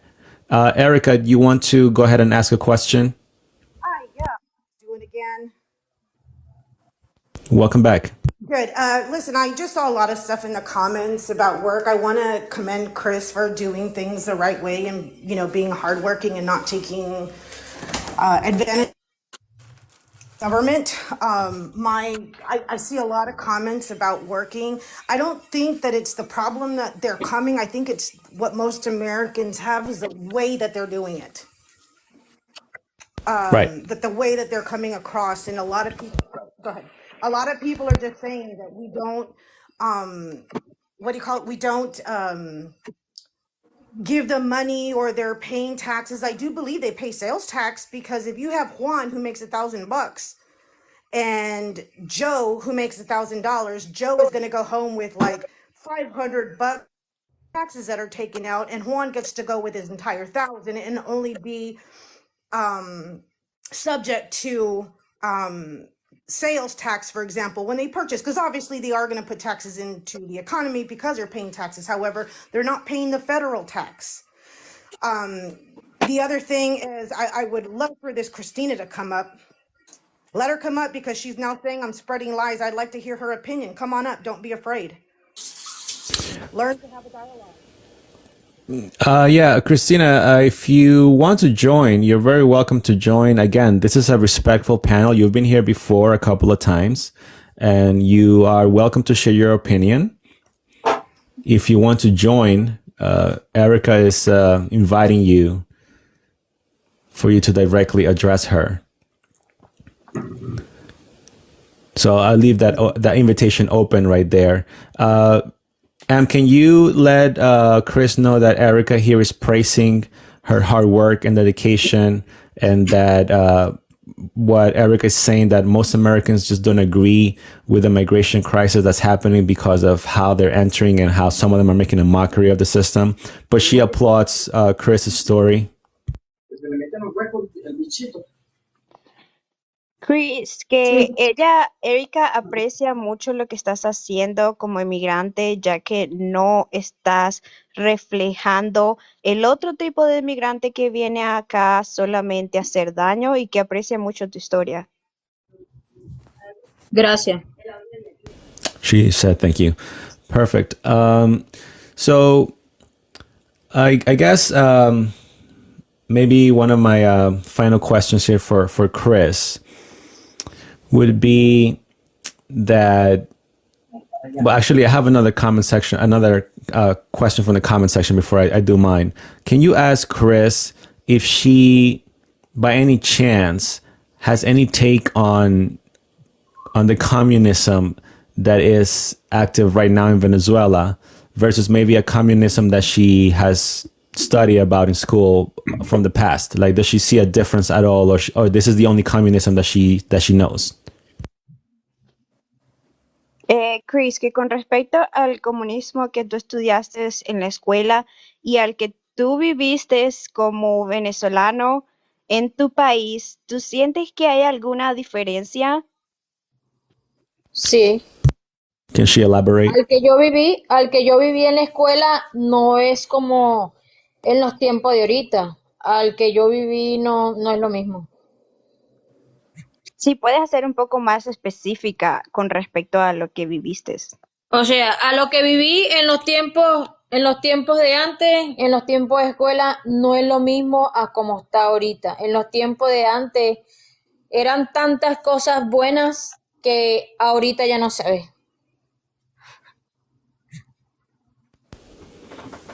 So she's saying that it's different. There were some, I believe she said good things in the past, but right now it's really bad. Can you ask what were the good things in the past? Cuando tú te refieres que habían cosas buenas en el momento cuando tú estabas en la escuela, ¿a qué te refieres con eso? ¿Qué cosas buenas tú podías ver en ese tiempo a lo que no ves ahorita? En los tiempos de antes, en mi época, estudiando, había muchas cosas buenas. Habían los maestros muy buenos, habían comedores muy buenos. Ahorita tú vas a Venezuela y no encuentras nada de eso, nada. She's saying that there were good teachers. There were even, I believe, good meals in school. But right now, there's none of that. That's gone completely. So that communism idea failed, if you will. Okay. I want I to have a. I'm go sorry. ahead. Go ahead, Lou. Go Yeah, ahead. yeah, I have a question. We have a Rosa Elastas. She says something that the worst enemy of a Latino is another Latino, and she's referring to this conversation that we're having here. And I don't know if she just came to this conversation and has missed all the good job that you guys have done. But I mean, invite her because I would love to hear her perspective. She's also a Latino, and I guarantee you that she may have her concerns as well. I don't feel that you, the other panels, Chris, and the rest of the audience is trying to mock the whole thing. We're just being Is honest this about. Rosa? Yeah, her name is Rosa Lostas. Okay, Rosa has been invited. Em, can you let Rosa know that she's been invited to share her opinion here? Yeah, I did. I did already. I did already. Because you know what is interesting to me, that I love when I know that you're doing this. I myself have worked with immigrants, not just Latinos, and it bugs me when they say that we are against them when we're trying to guide them. You know. Okay, Em, can you please translate to Rosa? I believe she's a Spanish No, I audience speak here. English. I can Oh, speak there she English is. Oh, fluent. she does. Oh, I okay, have been perfect. So doing she this in understood public for everything. 30 Oh, years. good. Hi, Okay, Rosa. perfect. So she understood everything she said. Okay, so go ahead, Rosa. You can reply to Lou. No, ¿cómo quieres que lo digan? ¿En español o inglés? You can say it in English first, briefly, and then you can translate for Chris to understand. I mean, I don't. When you guys bring the other girl from the place of the shelter, okay, it doesn't show that the Venezuelans are here. It looks like when you do this kind of interview, it looks like the Venezuelans are in shelters and getting this from the government and just getting stuff from the government and things like that. And also, if they talk something, they are requesting an asylum. So anything that you said, if your asylum is not approved yet, it can go against you, especially because it's being recorded and you're gonna post it in YouTube. Because when you go and interview, they ask you a lot of things, right? I have family that I brought about 15 people that I take care of it, that they are working, they have houses, they have business. My brother came a year ago. We already have a company. He have a house, he have a job, everything. So my cousin came also and all that. And he couldn't work for 6 months because I applied for the asylum and I was responsible for him. He couldn't work until he got his permit. And I took care of my brother. Okay, hold on. A lot of information here because you started saying something about my platform and now you're talking about your family. What is your main point? Let's go part by part here. Yeah, the platform that you guys are, why you don't interview a person, a Venezuelan that came here and do the right thing? Immigration, I just did. No matter what, Mexicans and been here since 1994. Mexicans came here and destroyed California. They came with the cholos, la manda salvatrucha, esto, aquello, Hollywood lo destruyeron, California is horrible, de barrios, los callejones. Okay, hold on, because hold on, because you're making a lot of statements from like, is this from what, 20 years ago, you said? No, I'm talking now. I live now. in California. I used to live in California. Okay. And all the immigrants come here, and they always, they come to do good things and bad things, right? So you just said that the ones in California are doing bad things. There is like 50% of Latino live in food stamps. Okay, so what is your main point? I'm a little bit confused because you're saying that I'm bringing. With this interview, you make us look bad. You get these niños que están ignorantes, que no tienen educación o que vienen de un barrio que a veces no saben ni expresarse ni hablar bien el español ni nada. Eso los puede como le dije a la muchacha que yo follow her, le dije, mira, tú estás en un proceso de asilo, si tú dices algo que no concuerda o se te va con lo que dijiste en el asilo, te puede perjudicar. So, puedes perjudicar a las personas cuando preguntas mucho de la travesía, de lo que cómo pidió el asilo, and things like that. They can lose their things. And they cannot work illegal. Okay, so hold on. Let's go by parts because you're jumping to a lot of places. You're saying that you're making us look bad. Who am I making look bad? You guys, because you guys doing these interviews. Like No, but who is looking bad? Us, Venezuelan, who comes here to the good Venezuelan. You're Venezuelan too? Of course I'm Venezuelan. Okay, so hold on a second. How am I making? Well, hold on. How am I making you look bad? Because you're getting these people from the shelter. You're asking their things like, oh, look Okay, at that but little kid. Why you don't bring that little kid who was in the interview? Hold on. And they kick him out. And I know like little kid, he used to do videos in Walmart and say, let's steal it. He's in Canada right now. He's in Canada. Okay, hold on. Again, jumping to another subject. This person is not in a shelter. I've been talking for, what is it, over 2 hours, I think? Correct. She's renting her own place. So how is she in a shelter? It's a success story, in fact. No, I was talking to the other girl that you interviewed Well, yesterday. Yesterday. I didn't have a migrant yesterday. You're talking about Evelyn? Evelyn was in a shelter. No, not Evelyn. But Que se llama la hija de Dios, I think. yeah, that's Evelyn. That's her name. Her name is Evelyn. Yeah.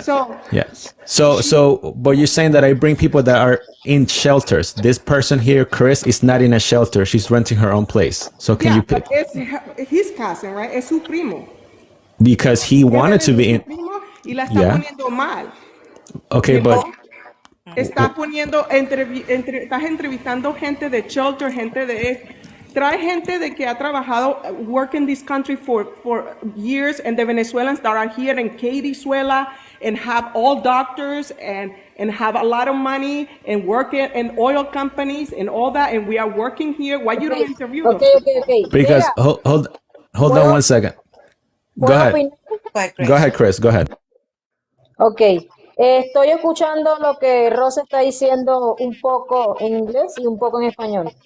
Tú estás diciendo que él está entrevistando a Evelyn, me está entrevistando a mí, ¿cierto? Sí. Y lo que tú estás tratando de decir es que yo supuestamente estoy tratando de poner mal a Evelyn.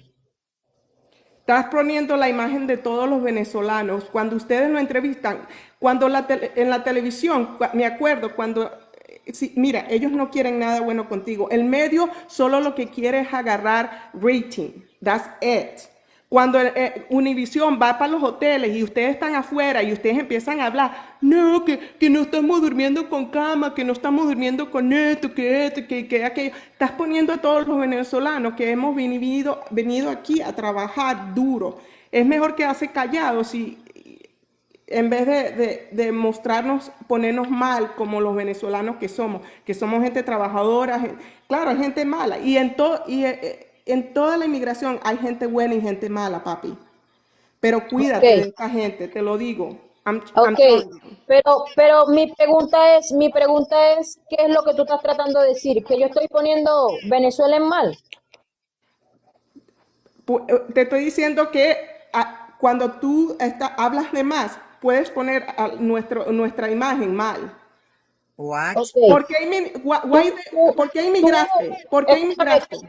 cuando yo estoy hablando desde el principio que entré, tú estabas abajo escuchando. Uh-huh.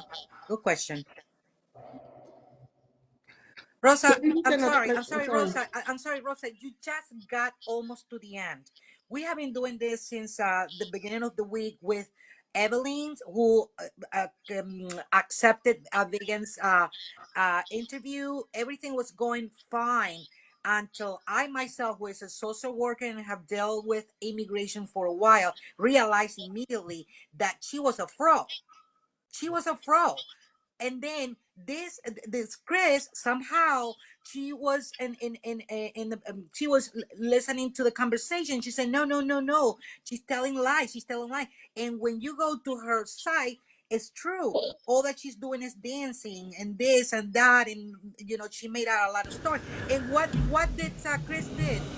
He said, you know what, he accepted the interview, and based on what Chris has said, she has done everything appropriately.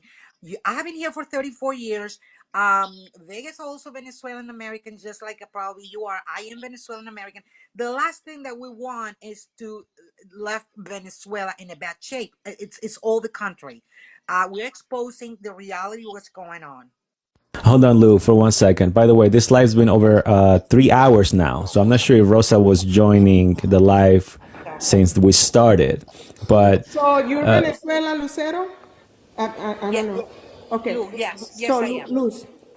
So by yeah, you bringing these people and interview them, you think it's putting us good? You think Evelyn is putting our image good? Well, Rosa, first of all, go ahead, Vega, go ahead. Rosa, hold on 1 second. Are you one of those that is opposed to seeing the reality of what's happening? I don't. I no.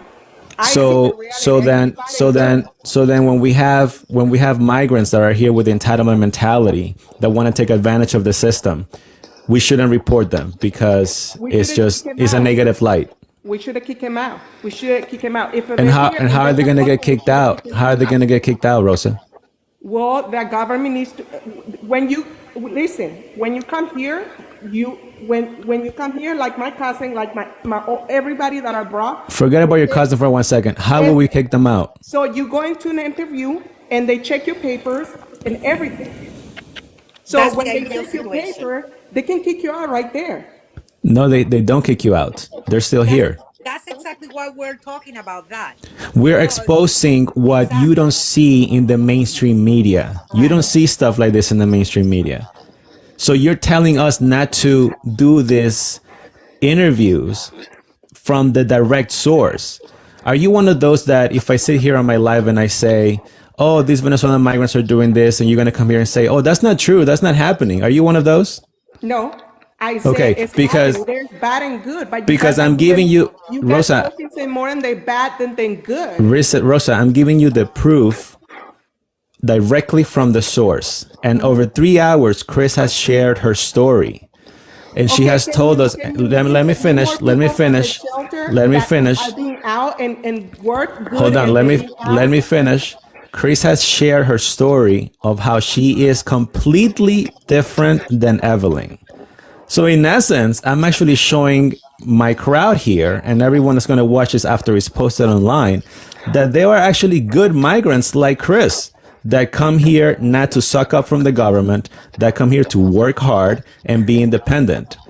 So if you're thinking coming here, I don't know at what time you got here, saying that I'm only interviewing people that are taking advantage of the government, first of all, your statement was wrong at the beginning because you said that I only interview people from the shelter. Chris is not in a shelter. Chris is renting a spot herself with her family. So she's independent. So I'm actually making making and showing people that there is another side of Venezuelan migrants that actually come here to work hard and have valid asylum cases. So what are you talking about? Because I shared two different stories, one that's taking advantage and one that's working hard.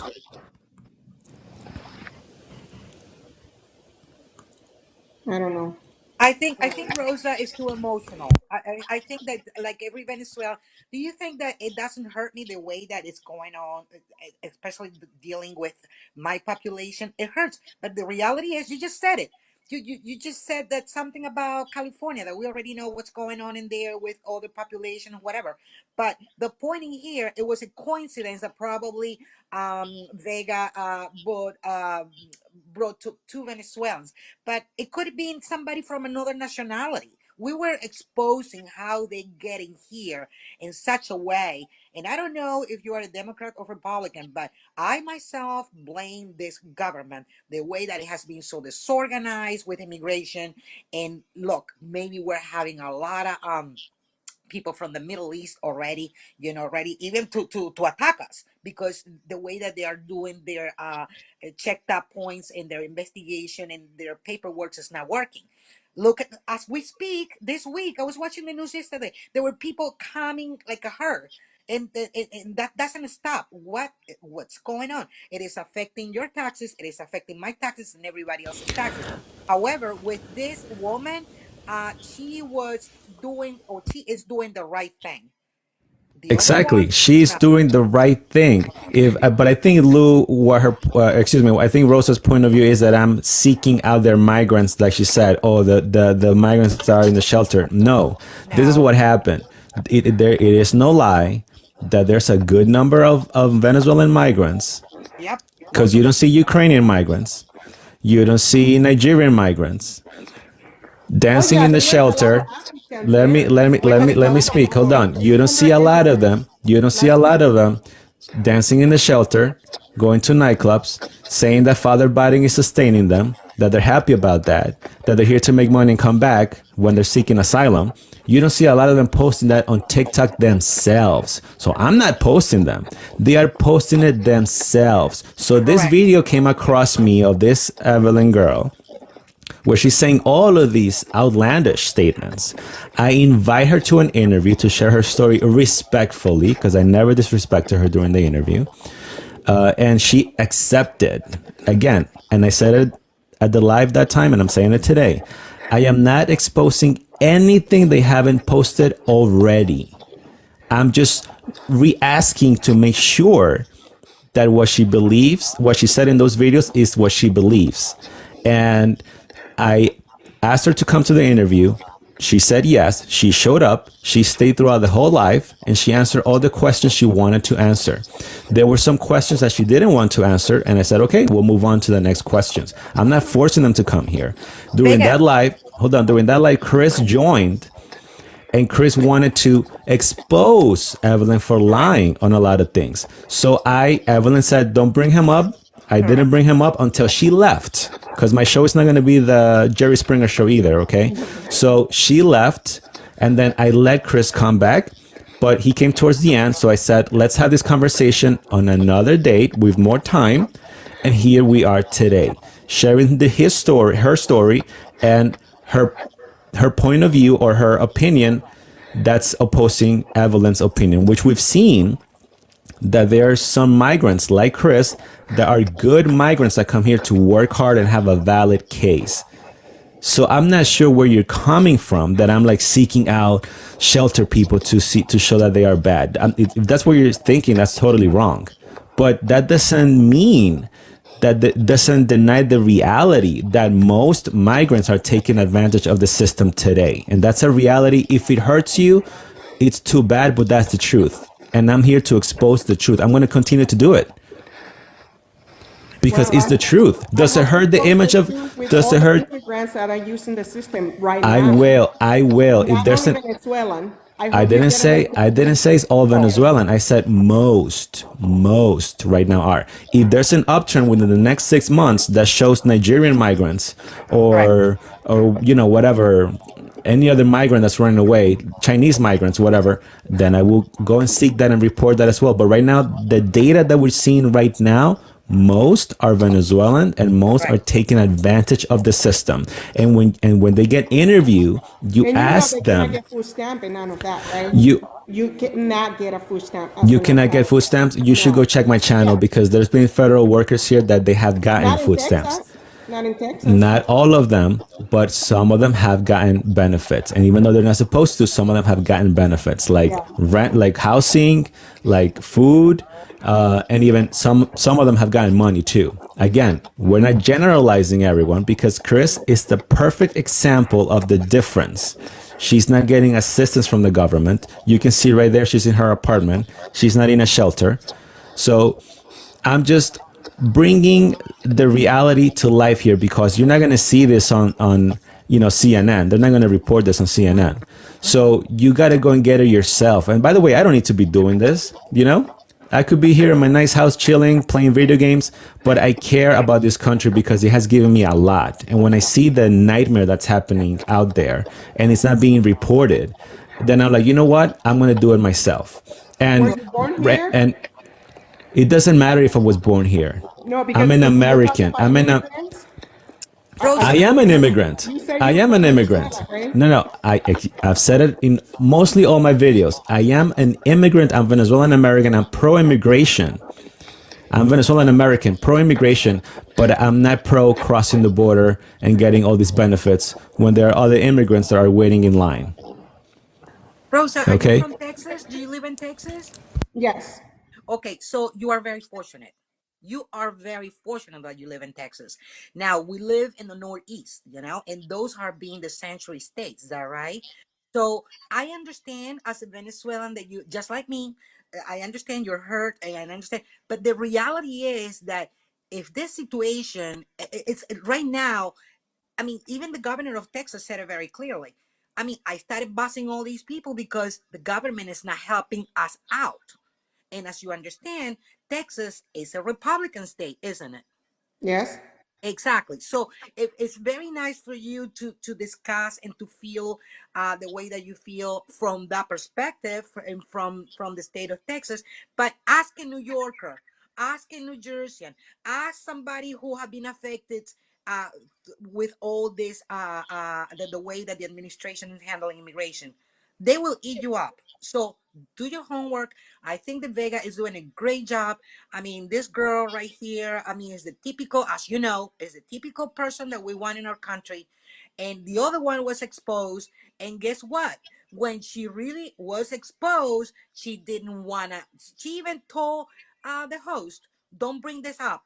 Oh, of course, because it wasn't convenient. Oh, bring this up, the Italian guy. Why? Because he spoke nicely about her. So she's very manipulative, as most of those people who want to take advantage of our system. Just to let you know. Yeah. So, the thing is, once again, that nobody's showing this kind of stuff. Correct. And a lot of people, even on TikTok, they sit there and say, oh, this is happening, but they don't provide a source. So I'm trying to provide the source directly because we get a lot of people saying, how do you know that's happening? Well, here it is. It's directly from the source, And I can guarantee you that if most migrants were like Chris, that come here with a valid case, that are independent from the government, most Americans wouldn't have an issue with that, even though she came through the border. But she's using the asylum laws as intended because she needs it. It's a different story. But we're not seeing that right now in the data. And even in the interviews you see of what even the mainstream media is putting out there, when they get interviewed, it's like, oh, I want to make more money or I want a better life. That's not what asylum is for. Correct. That's not what asylum is for, but they use that keyword to enter the country. And so it's showing that the system is broken. They're taking advantage of the system. Is it sad that it's Venezuela in this case? That what we're seeing in the uptrend is mostly Venezuelans? Hey, I'm Venezuelan American, but just because I'm Venezuelan American, I'm not going to sit here and deny what's happening and try to put it under the rug, because I'm Venezuelan American. No. We should be speaking out even more so that the American and other American immigrants that are here, they know that not all of us are like that, and that we don't support what's happening. And like Chris herself said, a lot of those, she wouldn't be surprised if they are pro-communist, pro-Chavez voters. There's a lot of Venezuelans that don't support that system, but those that supported it and hated the United States are now entering the U.S. Exactly. These people for years echoed Chavez and Maduro's point of view of the USA is the worst. They are, I don't want to say the bad words, but you know what they said about the US. And now they're entering the US. That's hypocrisy, and we need to call it out and don't let them take more advantage of the government, of our government, because we are here. Whether you were born here or not, I'm you here, think- I'm paying taxes, and it's unfair. You think when somebody's taking advantage of the government, who you think is their fault? Because in government. Texas, We already said in it. Texas they don't do that here. It's not. We have a lot of Venezuelan here. Wait, Rosa, what was your question? I say she answered my question.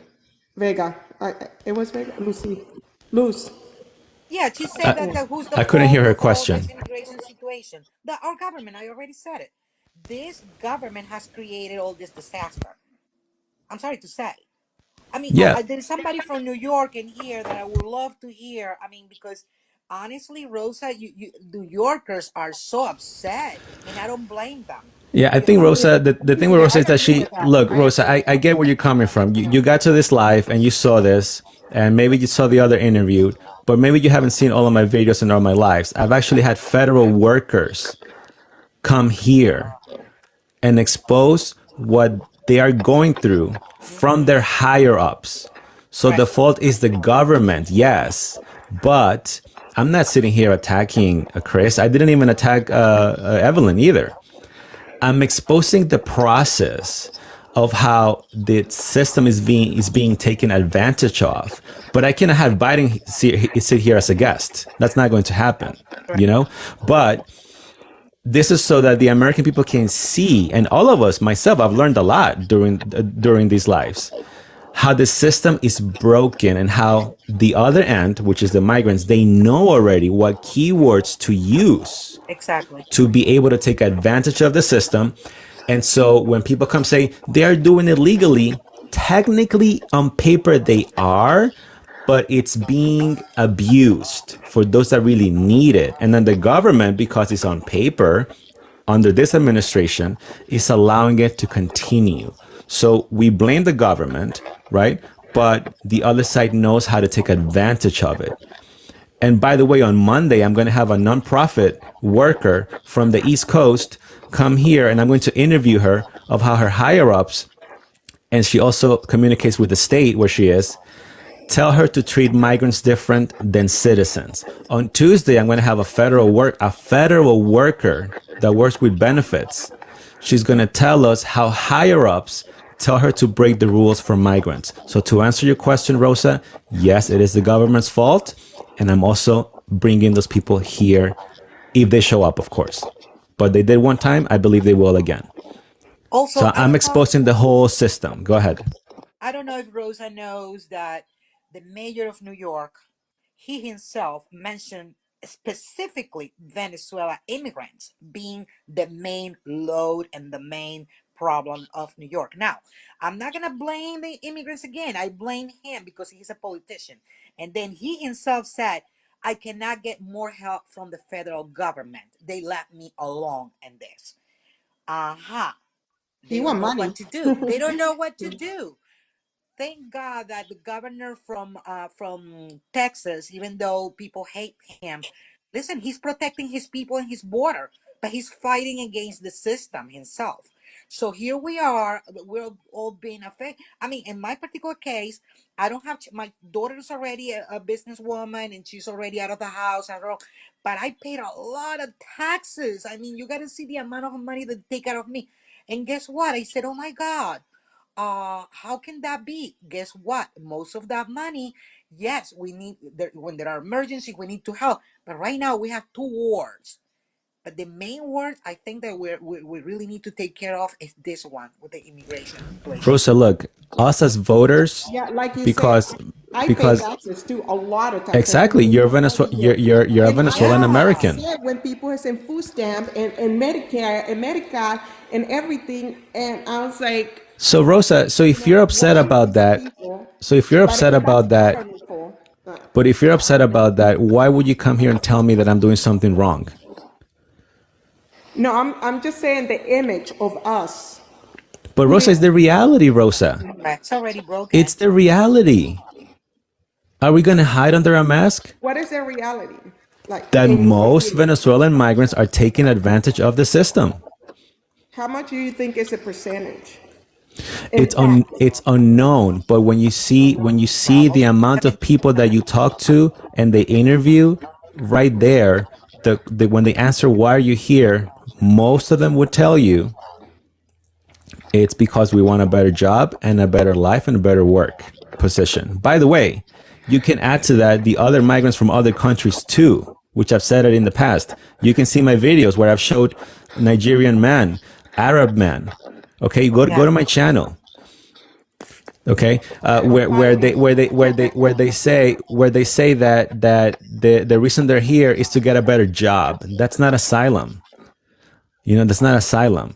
yeah, that's what So that's gonna. Yeah, that's what yeah, that you're right. When I said, be careful what you said, because if you say you just come here to get a job, that is gonna cause you asylum right there. If you work with papeles falsos y todo eso, porque es ilegal trabajar con papeles falsos, right? Te va a costar todo eso. Y el asylum no tienen, a veces como no saben qué es un asylum y un TPS, Well, but that's que son not dos for cosas us. diferentes. That's not for us to be concerned about. They already know, just like just like Vega just said. Most of these people, not just Venezuela, most of these people that are coming in right now in loads, they already know what to say and what not to say. It's all up to our government. It goes back to us. That's why it's so frustrating that here we are, three people who came from Venezuela arguing about something that, honestly, is so clear and so evident that I mean, there's nothing in here. What Vegas doing is great because, like I just said, he said that you will never hear this news in Univision, Telemundo, CNN, maybe in Fox, maybe, but no. I mean, these are details that I would love, just like we were talking about a character. Have you heard of Leito Oficial? Have you heard of that Venezuelan kid that may look Venezuelan bad? I would literally you to love. I would love for you to talk to him and Which advise one? The him. one that went to Walmart y estaba haciendo sus Thank videos you. There you y go. Thank you.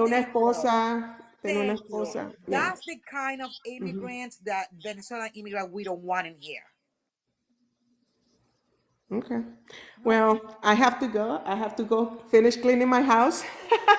So, thank you Rosa, for Feliz having me. Rosa, Navidad. before you go, I'm translating, but I want to tell you something. Nobody's exposing anything. They're exposing themselves, and you have Correct. to understand that. Okay. thank you, Rosa. You can join. I hope I see you on Monday and Tuesday. We're going to be talking more about the government. Okay. See you Thank guys. you. Good night. Bye. Espero que Chris haya entendido todo. No creo. Good night. Bye. Good night, Rosa. Can you briefly just translate for Chris to be fair? Summary of what happened here with Rosa and what we were trying to explain to Rosa. Ok, Chris, Rosa básicamente estaba un poco molesta de que se estaba exponiendo a los venezolanos de una mala manera, como poniendo una imagen que no era, pero sin ella saber de que no todos los venezolanos somos así y hay que exponer de que hay venezolanos así y que qué es lo que están haciendo y por qué los americanos están enojados. Entonces se le explicó del por qué hay que exponer y por qué hay que mostrarle a todos lo que la noticia no muestra, de que hay venezolanos y no solo venezolanos, inmigrantes también que vienen a hacer cosas que no deben de hacer.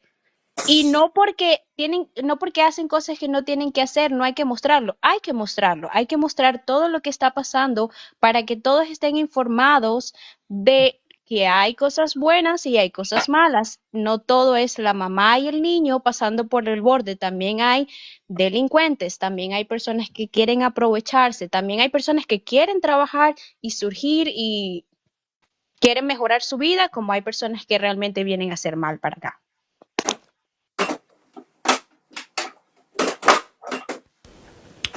Así mismo es. I want to welcome John to the panel. John, can you please share your brief statement or brief question so that M can translate for Chris? Don't make it too long because it's getting difficult to translate all of this. Of course, of course. I actually understand quite a bit of Spanish. I was blessed to be born in a country that actually has the oldest Latin spoken language. So I'm a little bit confused on what is the new country communism versus the old one, because there is a difference. And I would like to understand a little bit more about this. And by the way, I do like your pod and your cast. You're very, very professional, and I like joining you every now and then. Thank you, John. But can you please elaborate? Because remember, Chris is very young, so she wasn't even familiar with Chavez too much. She stated earlier in the live. So when you mean old communism, what year are you looking through?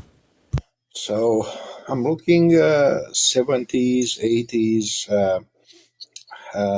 My father actually did a hunger strike in Italy to actually come here and bring me here. So you want Chris to answer about the 70s communism and the communism from today?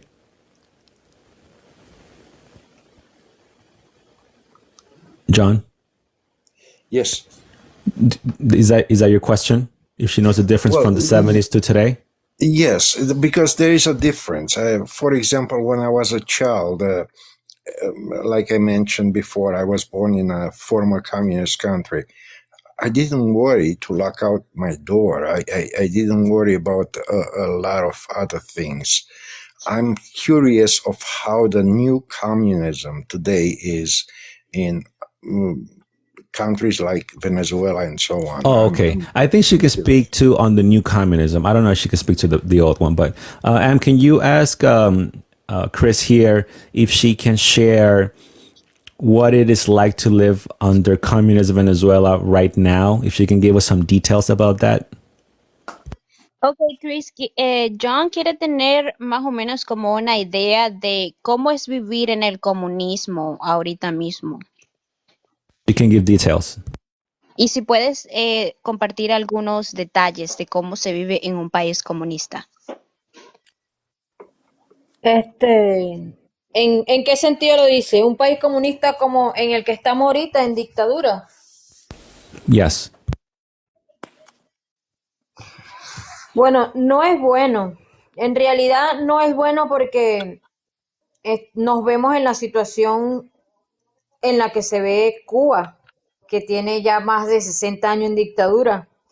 Nosotros antes de estar en dictadura, nosotros teníamos gas, teníamos aguas, teníamos luz, teníamos alimentos en las escuelas, teníamos buenas escuelas, teníamos buenas carreteras, teníamos buenos servicios de público y todas esas cosas. Y ahorita que estamos en este siglo XXI, ya no hay nada de eso, ya eso no existe. Ahora hay que hacer cola para la gasolina, la luz se va a diario, o sea, no lo veo bueno, pues. John, so her answer is that it's pretty much a nightmare. There's just very little resources for schools, for food. You have to make lines to go and get gas for your car. Same for food, and it's just pretty much a nightmare. Am, can you ask Chris here, what about safety? Horrible. How is it over there? Con respecto a seguridad, bueno, tú vives acá, tú puedes ver la diferencia de cómo se vive acá. Con respecto a cómo se vive en Venezuela, ¿cómo tú lo comparas? Thank you, ¿Cómo es la John, by the way. seguridad en Venezuela? Ahorita en Venezuela ya no existe seguridad. Como antes, no. Nadie ahorita está seguro en Venezuela. Okay, John. So just to answer your question, Chris said that there's no safety in Venezuela right now. You don't feel safe at all. So safety is non-existent in Venezuela. I want to welcome to the panel No Fake. I think he wants to ask a question. How are you doing, brother?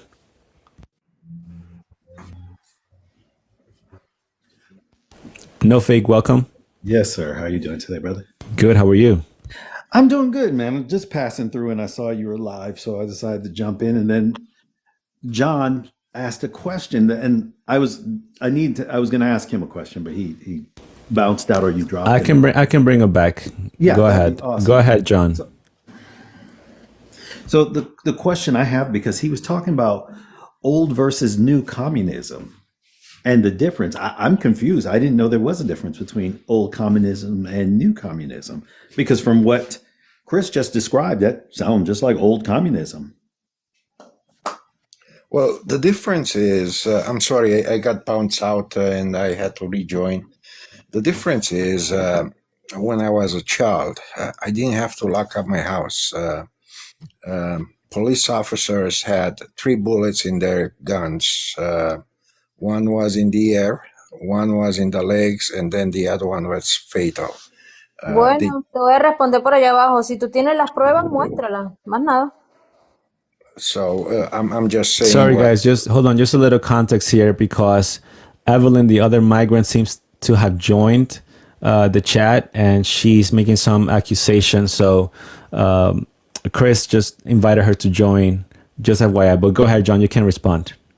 Yeah. So basically, the way I was raised as an early child, it's not the same as today's communism. Today's communism actually looks like today's USA. I'm sorry to say it, but it's the truth. Yes, there were restrictions, but not to the effect that it's today. It didn't mean that you couldn't speak and stuff to that effect. You couldn't speak against the government, 2 different things, but you could voice an opinion about schools, about other issues. As today's world, you can't voice an opinion, and 3-letter word comes after you and says, what are you doing, and maybe arrest you. It's a huge difference, what I see today to what it used to be communism in the past. The other thing is, in the country I was born in, everybody had a house. Everybody had to have a job. If you do not have a job, how do you make the income? Black market, then you get arrested. Huge difference. Okay, Nofik, do you want to respond to that? I'm just confused, because I'm maybe he's seeing communism, old communism. Once again, I've never lived in a communist country, but maybe you're seeing old communism as something that was better because you were a child. You didn't have the responsibilities as an adult. So, when I was a child growing up in the United States, yeah, I had much more freedoms because I didn't have any responsibility. I never said communism it's better than capitalism. Oh, no, Never no, said I'm that. not confusing that. I'm saying you said that the newer communism is different than old communism. I agree on that. Okay, and I was just saying, maybe you think it's different because at that time you were a child. We would have to ask somebody who was older and had the responsibilities as an adult was that communism any different than today's communism? I believe that's a good point. Unfortunately, they probably are not living anymore. I don't know. Exactly. Yeah, that might be the only challenge. But guys, I just want to stick to the migrant topic here, and then we might do a communist capitalism. I actually spoke to a socialist yesterday. And I don't know if you guys saw it, but it was wild the things he was saying. He'll be back next week, so we can have that socialist, communist, capitalist discussion for sure. Awesome. John, do you have any questions for Chris here, the special guest, in regards to the migrant topic? And Yes. I'm going to have to let you go after that. Go ahead. Yeah, of course, of course. I'm actually in a hurry also. I just want to understand how is her country today. Voy a Wha- responderle un comentario allá abajo, Andrés Orozco. Hold on, she wants to say something. Dice, esa señora está en los refugios y prefirió comprar una moto y guardar para la depa. Realmente sí, Andrés. Eso es lamentable, ¿sabe? Que esté en un refugio y que diga que no tiene para alquilarse, pero para comprar moto sí. Que con $1,500, $2,000 que sale una moto, te puedes alquilar. Okay, so she was answering to a comment about someone that made a comment about a migrant buying a bike instead of renting themselves something or buying something to eat. Go ahead, John. You can ask the question. So basically, what I'm trying to figure out is, in the past, people fleeing communism, they were going to actually work and actually get a better life, earn money, go to schools, and so on. I don't understand what is happening today. Well, that they're Hold on. fleeing to U.S. and for what? I think that's a very So your question is why is she fleeing to the U.S.? yes. Were you, Because, John, just curious, were you here? Do you just join, or do you see her response earlier? Because I did ask her that. I did see some, but I was a little bit confused in the answer. So her response was that she was working for the military and she wanted to be. Voy a responder otro comentario por aquí que me lo están haciendo por allá abajo. Okay, well, hold on. Un momento, hold on. John, so she said that she was in the military and that she didn't agree with what the government was doing. She asked to be released and they wouldn't release her, so she escaped to Peru originally. Okay, I understand. Yeah. I just I'm referring to common people, regular people that might not be part of military, police. Oh, right, yeah. I mean, regular right, people. but specifically to this particular person, I want the question to be to this person specifically, so we can stay in topic, on topic. Oh, okay. I understand. I Yeah, understand. yeah. But thank you, John. I appreciate you. Anytime. Thank you. All right, have a good one. Mr. No Fake, do you want to ask anything to the migrants here today? Venezuelan Yeah, migrant. I just recently jumped in. So Chris is in the United States. Yes, Arkansas. Okay, perfect. And I heard something earlier that I don't know if it was Chris or somebody was offended by your rhetoric and saying that what you were saying is harmful. Was that Chris or was that somebody? It wasn't Chris. It was Rosa, another Venezuelan American. She was saying that I was putting the Venezuelan people in a bad light. Gotcha. And is Chris excited about being in the United States? Okay, M, can you let Chris answer the comment she wanted to answer earlier and then ask the question from No Fake if she's excited to be here in America? Ok, el host dice que puedes responder al comentario que quieres responder y que No Face tiene una pregunta para ti también. Ok, voy a responderle por allá abajo a Clover. Evelyn ayer mostró una maleta que dice que pagó $400 y lo dijo en su TikTok. Y dijo que se vino de Venezuela con $7,000. Te voy a responder esa pregunta. No creas todo lo que dice Evelyn. Evelyn nunca se vino con 7,000, se vino con $1,500. Te puedes meter en su TikTok y rectifica los primeros videos a lo último, ella empezando haciendo TikTok, ahí vas a encontrar un video donde ella dice que se vino con 1,500 y después que subió a los 20,000 seguidores, ahora dice que se vino con 7,000. Gracias. Got it. Okay, so she's just answering comments based on Evelyn, calling Evelyn out. Em, can you just make it clear that we can get past Evelyn now? We just want to stay on topic here as I dismiss the live. I don't want to get involved into the whole family details things. We can do that. She can do that somewhere else, but we want to stay on topic here about the migrant situation. Ok, para las personas que están comentando, ya no vamos a seguir con el topic de Evelyn, vamos a continuar con lo que se está hablando. El No Face te quiere preguntar If she's excited to be in America. si tú te sientes emocionada al estar en los Estados Unidos. Sí, en realidad sí, porque aquí en los Estados Unidos he logrado muchas metas, he logrado muchos triunfos y he podido darle a mi hijo una mejor vida que no pude darle quizás en otro país porque no es lo mismo, no se gana lo mismo. Y creo que me he propuesto tanta meta que acá en este país en tan corto tiempo las he cumplido. No fake. She said yes because she has a better life. She's given her son a better life. And all the goals that she set herself out to do, she has achieved them thus far. So she's very excited to be here. Awesome. Tell her that, welcome to the United States. And she understands better than anybody else how bad things can get.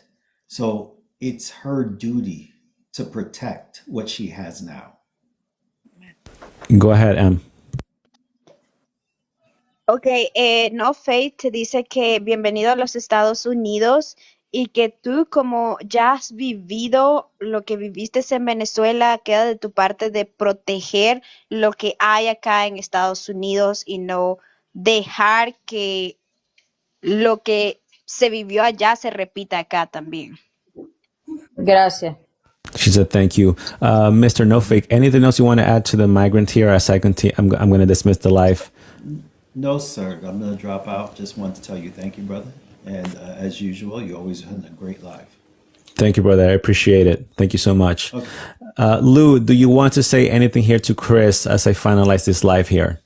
Yes, Chris, mira, lo que te aconsejo es que sigas haciendo lo que estás haciendo. Mantente away o lejos de problemas legales y de drama, te aconsejaría también que con tu prima también pusieras un poquito de stop y continúes haciendo tu vida. Este es el país de las oportunidades. Siempre va a haber problemas siempre económicos, siempre va a haber situaciones, pero lo más importante es que estás en el país de las oportunidades y que no se te olvide eso, ¿ok? Te deseo lo mejor. Gracias. Thank you, Lou. Thank you so You're much for welcome. joining again. Sure.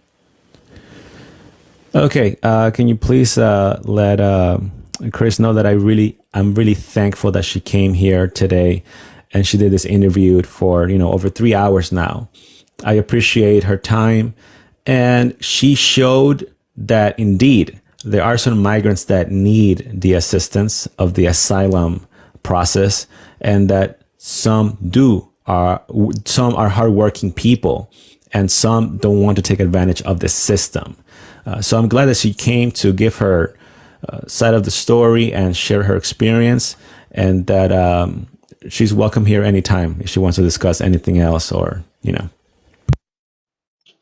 Ok, él quiere decirte que está muy agradecida contigo por tomarte el tiempo de venir acá, de contar tu historia y contar de que hay personas que realmente sí califican para un asilo como hay otras que no.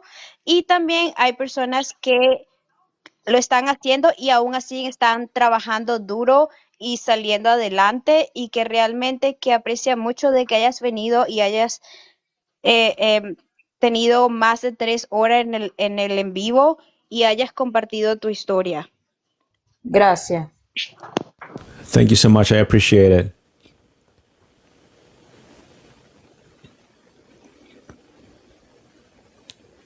All right, guys. Thank you everyone for joining and watching this live.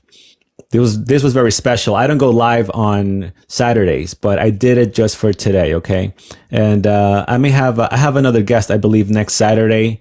I think he's a veteran. He wants to say some things, and he's available on Saturday. So I may do this again next Saturday. We're discussing that right now. We'll see. But on Monday, I have a nonprofit benefit worker, and she's going to share some of her stories. Of course, we're not going to disclose exactly where she works, none of that stuff, right? We're going to keep it general. But we're going to have her discuss some of the stories and her opinion on the migrant crisis right now in the United States. And again, thank you for joining. I think it's crucial that we continue to have these conversations because CNN will not show stuff like this. And if Fox News shares something like this, they're going to call them racist because, white people cannot speak nowadays anyway. So as a Latino, they cannot tell me that I'm racist. They'll just tell me that I'm a race traitor, but I don't care what they say. I will continue to share the things that I see are happening in the country, and they can insult me all they want. I don't give a crap, to be honest with you. I'm going to continue to do it. The more they do it, the more I'm going to continue to share all of the nonsense that's happening right now, And if anybody has a difference of opinion, you're welcome to come here too. I accept everyone that sends a request. As long as you are respectful, you will be accepted to share your opinion, and we can have a conversation, the likes of which we don't have anymore because everybody's insulting each other and cursing each other out. And that's a shame. So yeah, thank you again for joining. We learned a lot today. Once again, one of the things that I wanted to confirm here with this Venezuelan migrant is that you can't pass through different countries in South and Central America without ID. How dangerous is that? You can pass through as long as you have patience, and if you have some money, that will go a long way too. So imagine that if a terrorist organization is hearing stuff like this on the other side of the planet, and they're like, oh, okay, with some money, you can get through. That's insane, guys. That's ridiculous. And believe it or not, in my opinion, some of those people are already here. And that's so scary that CNN and the mainstream media are focusing on the mother with kids, right, at the border. Nobody's talking how all of these people can pass through Central America and South America basically with no real ID. That's just crazy to me. That's crazy. And like this person said, this migrant, she showed her military ID, right? But let's face it, in those corrupt countries, or a terrorist can easily get a fake ID and pass it through as a military ID running away from the government, In this particular case, I do believe her story, I believe she was honest, but I'm saying other people can do and produce certain documents like that too. And that's just insane to me, how the corruption it's pretty much rampant in Central America when it comes to passing through countries. And they don't care because as long as the migrant, the caravans or the migrants continue to make their way up and they don't stay in their country, do you think they care about America? They don't care. They're just like, okay, yeah, go ahead. Oh, where are you going? You going to Honduras? All right, go ahead. See you later. And then whatever, Honduras, Guatemala. You're going to Mexico? Okay, goodbye. See you later. Give me $40 and continue.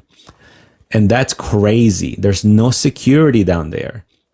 And then they know to use the word asylum here in the US, and they just let them in.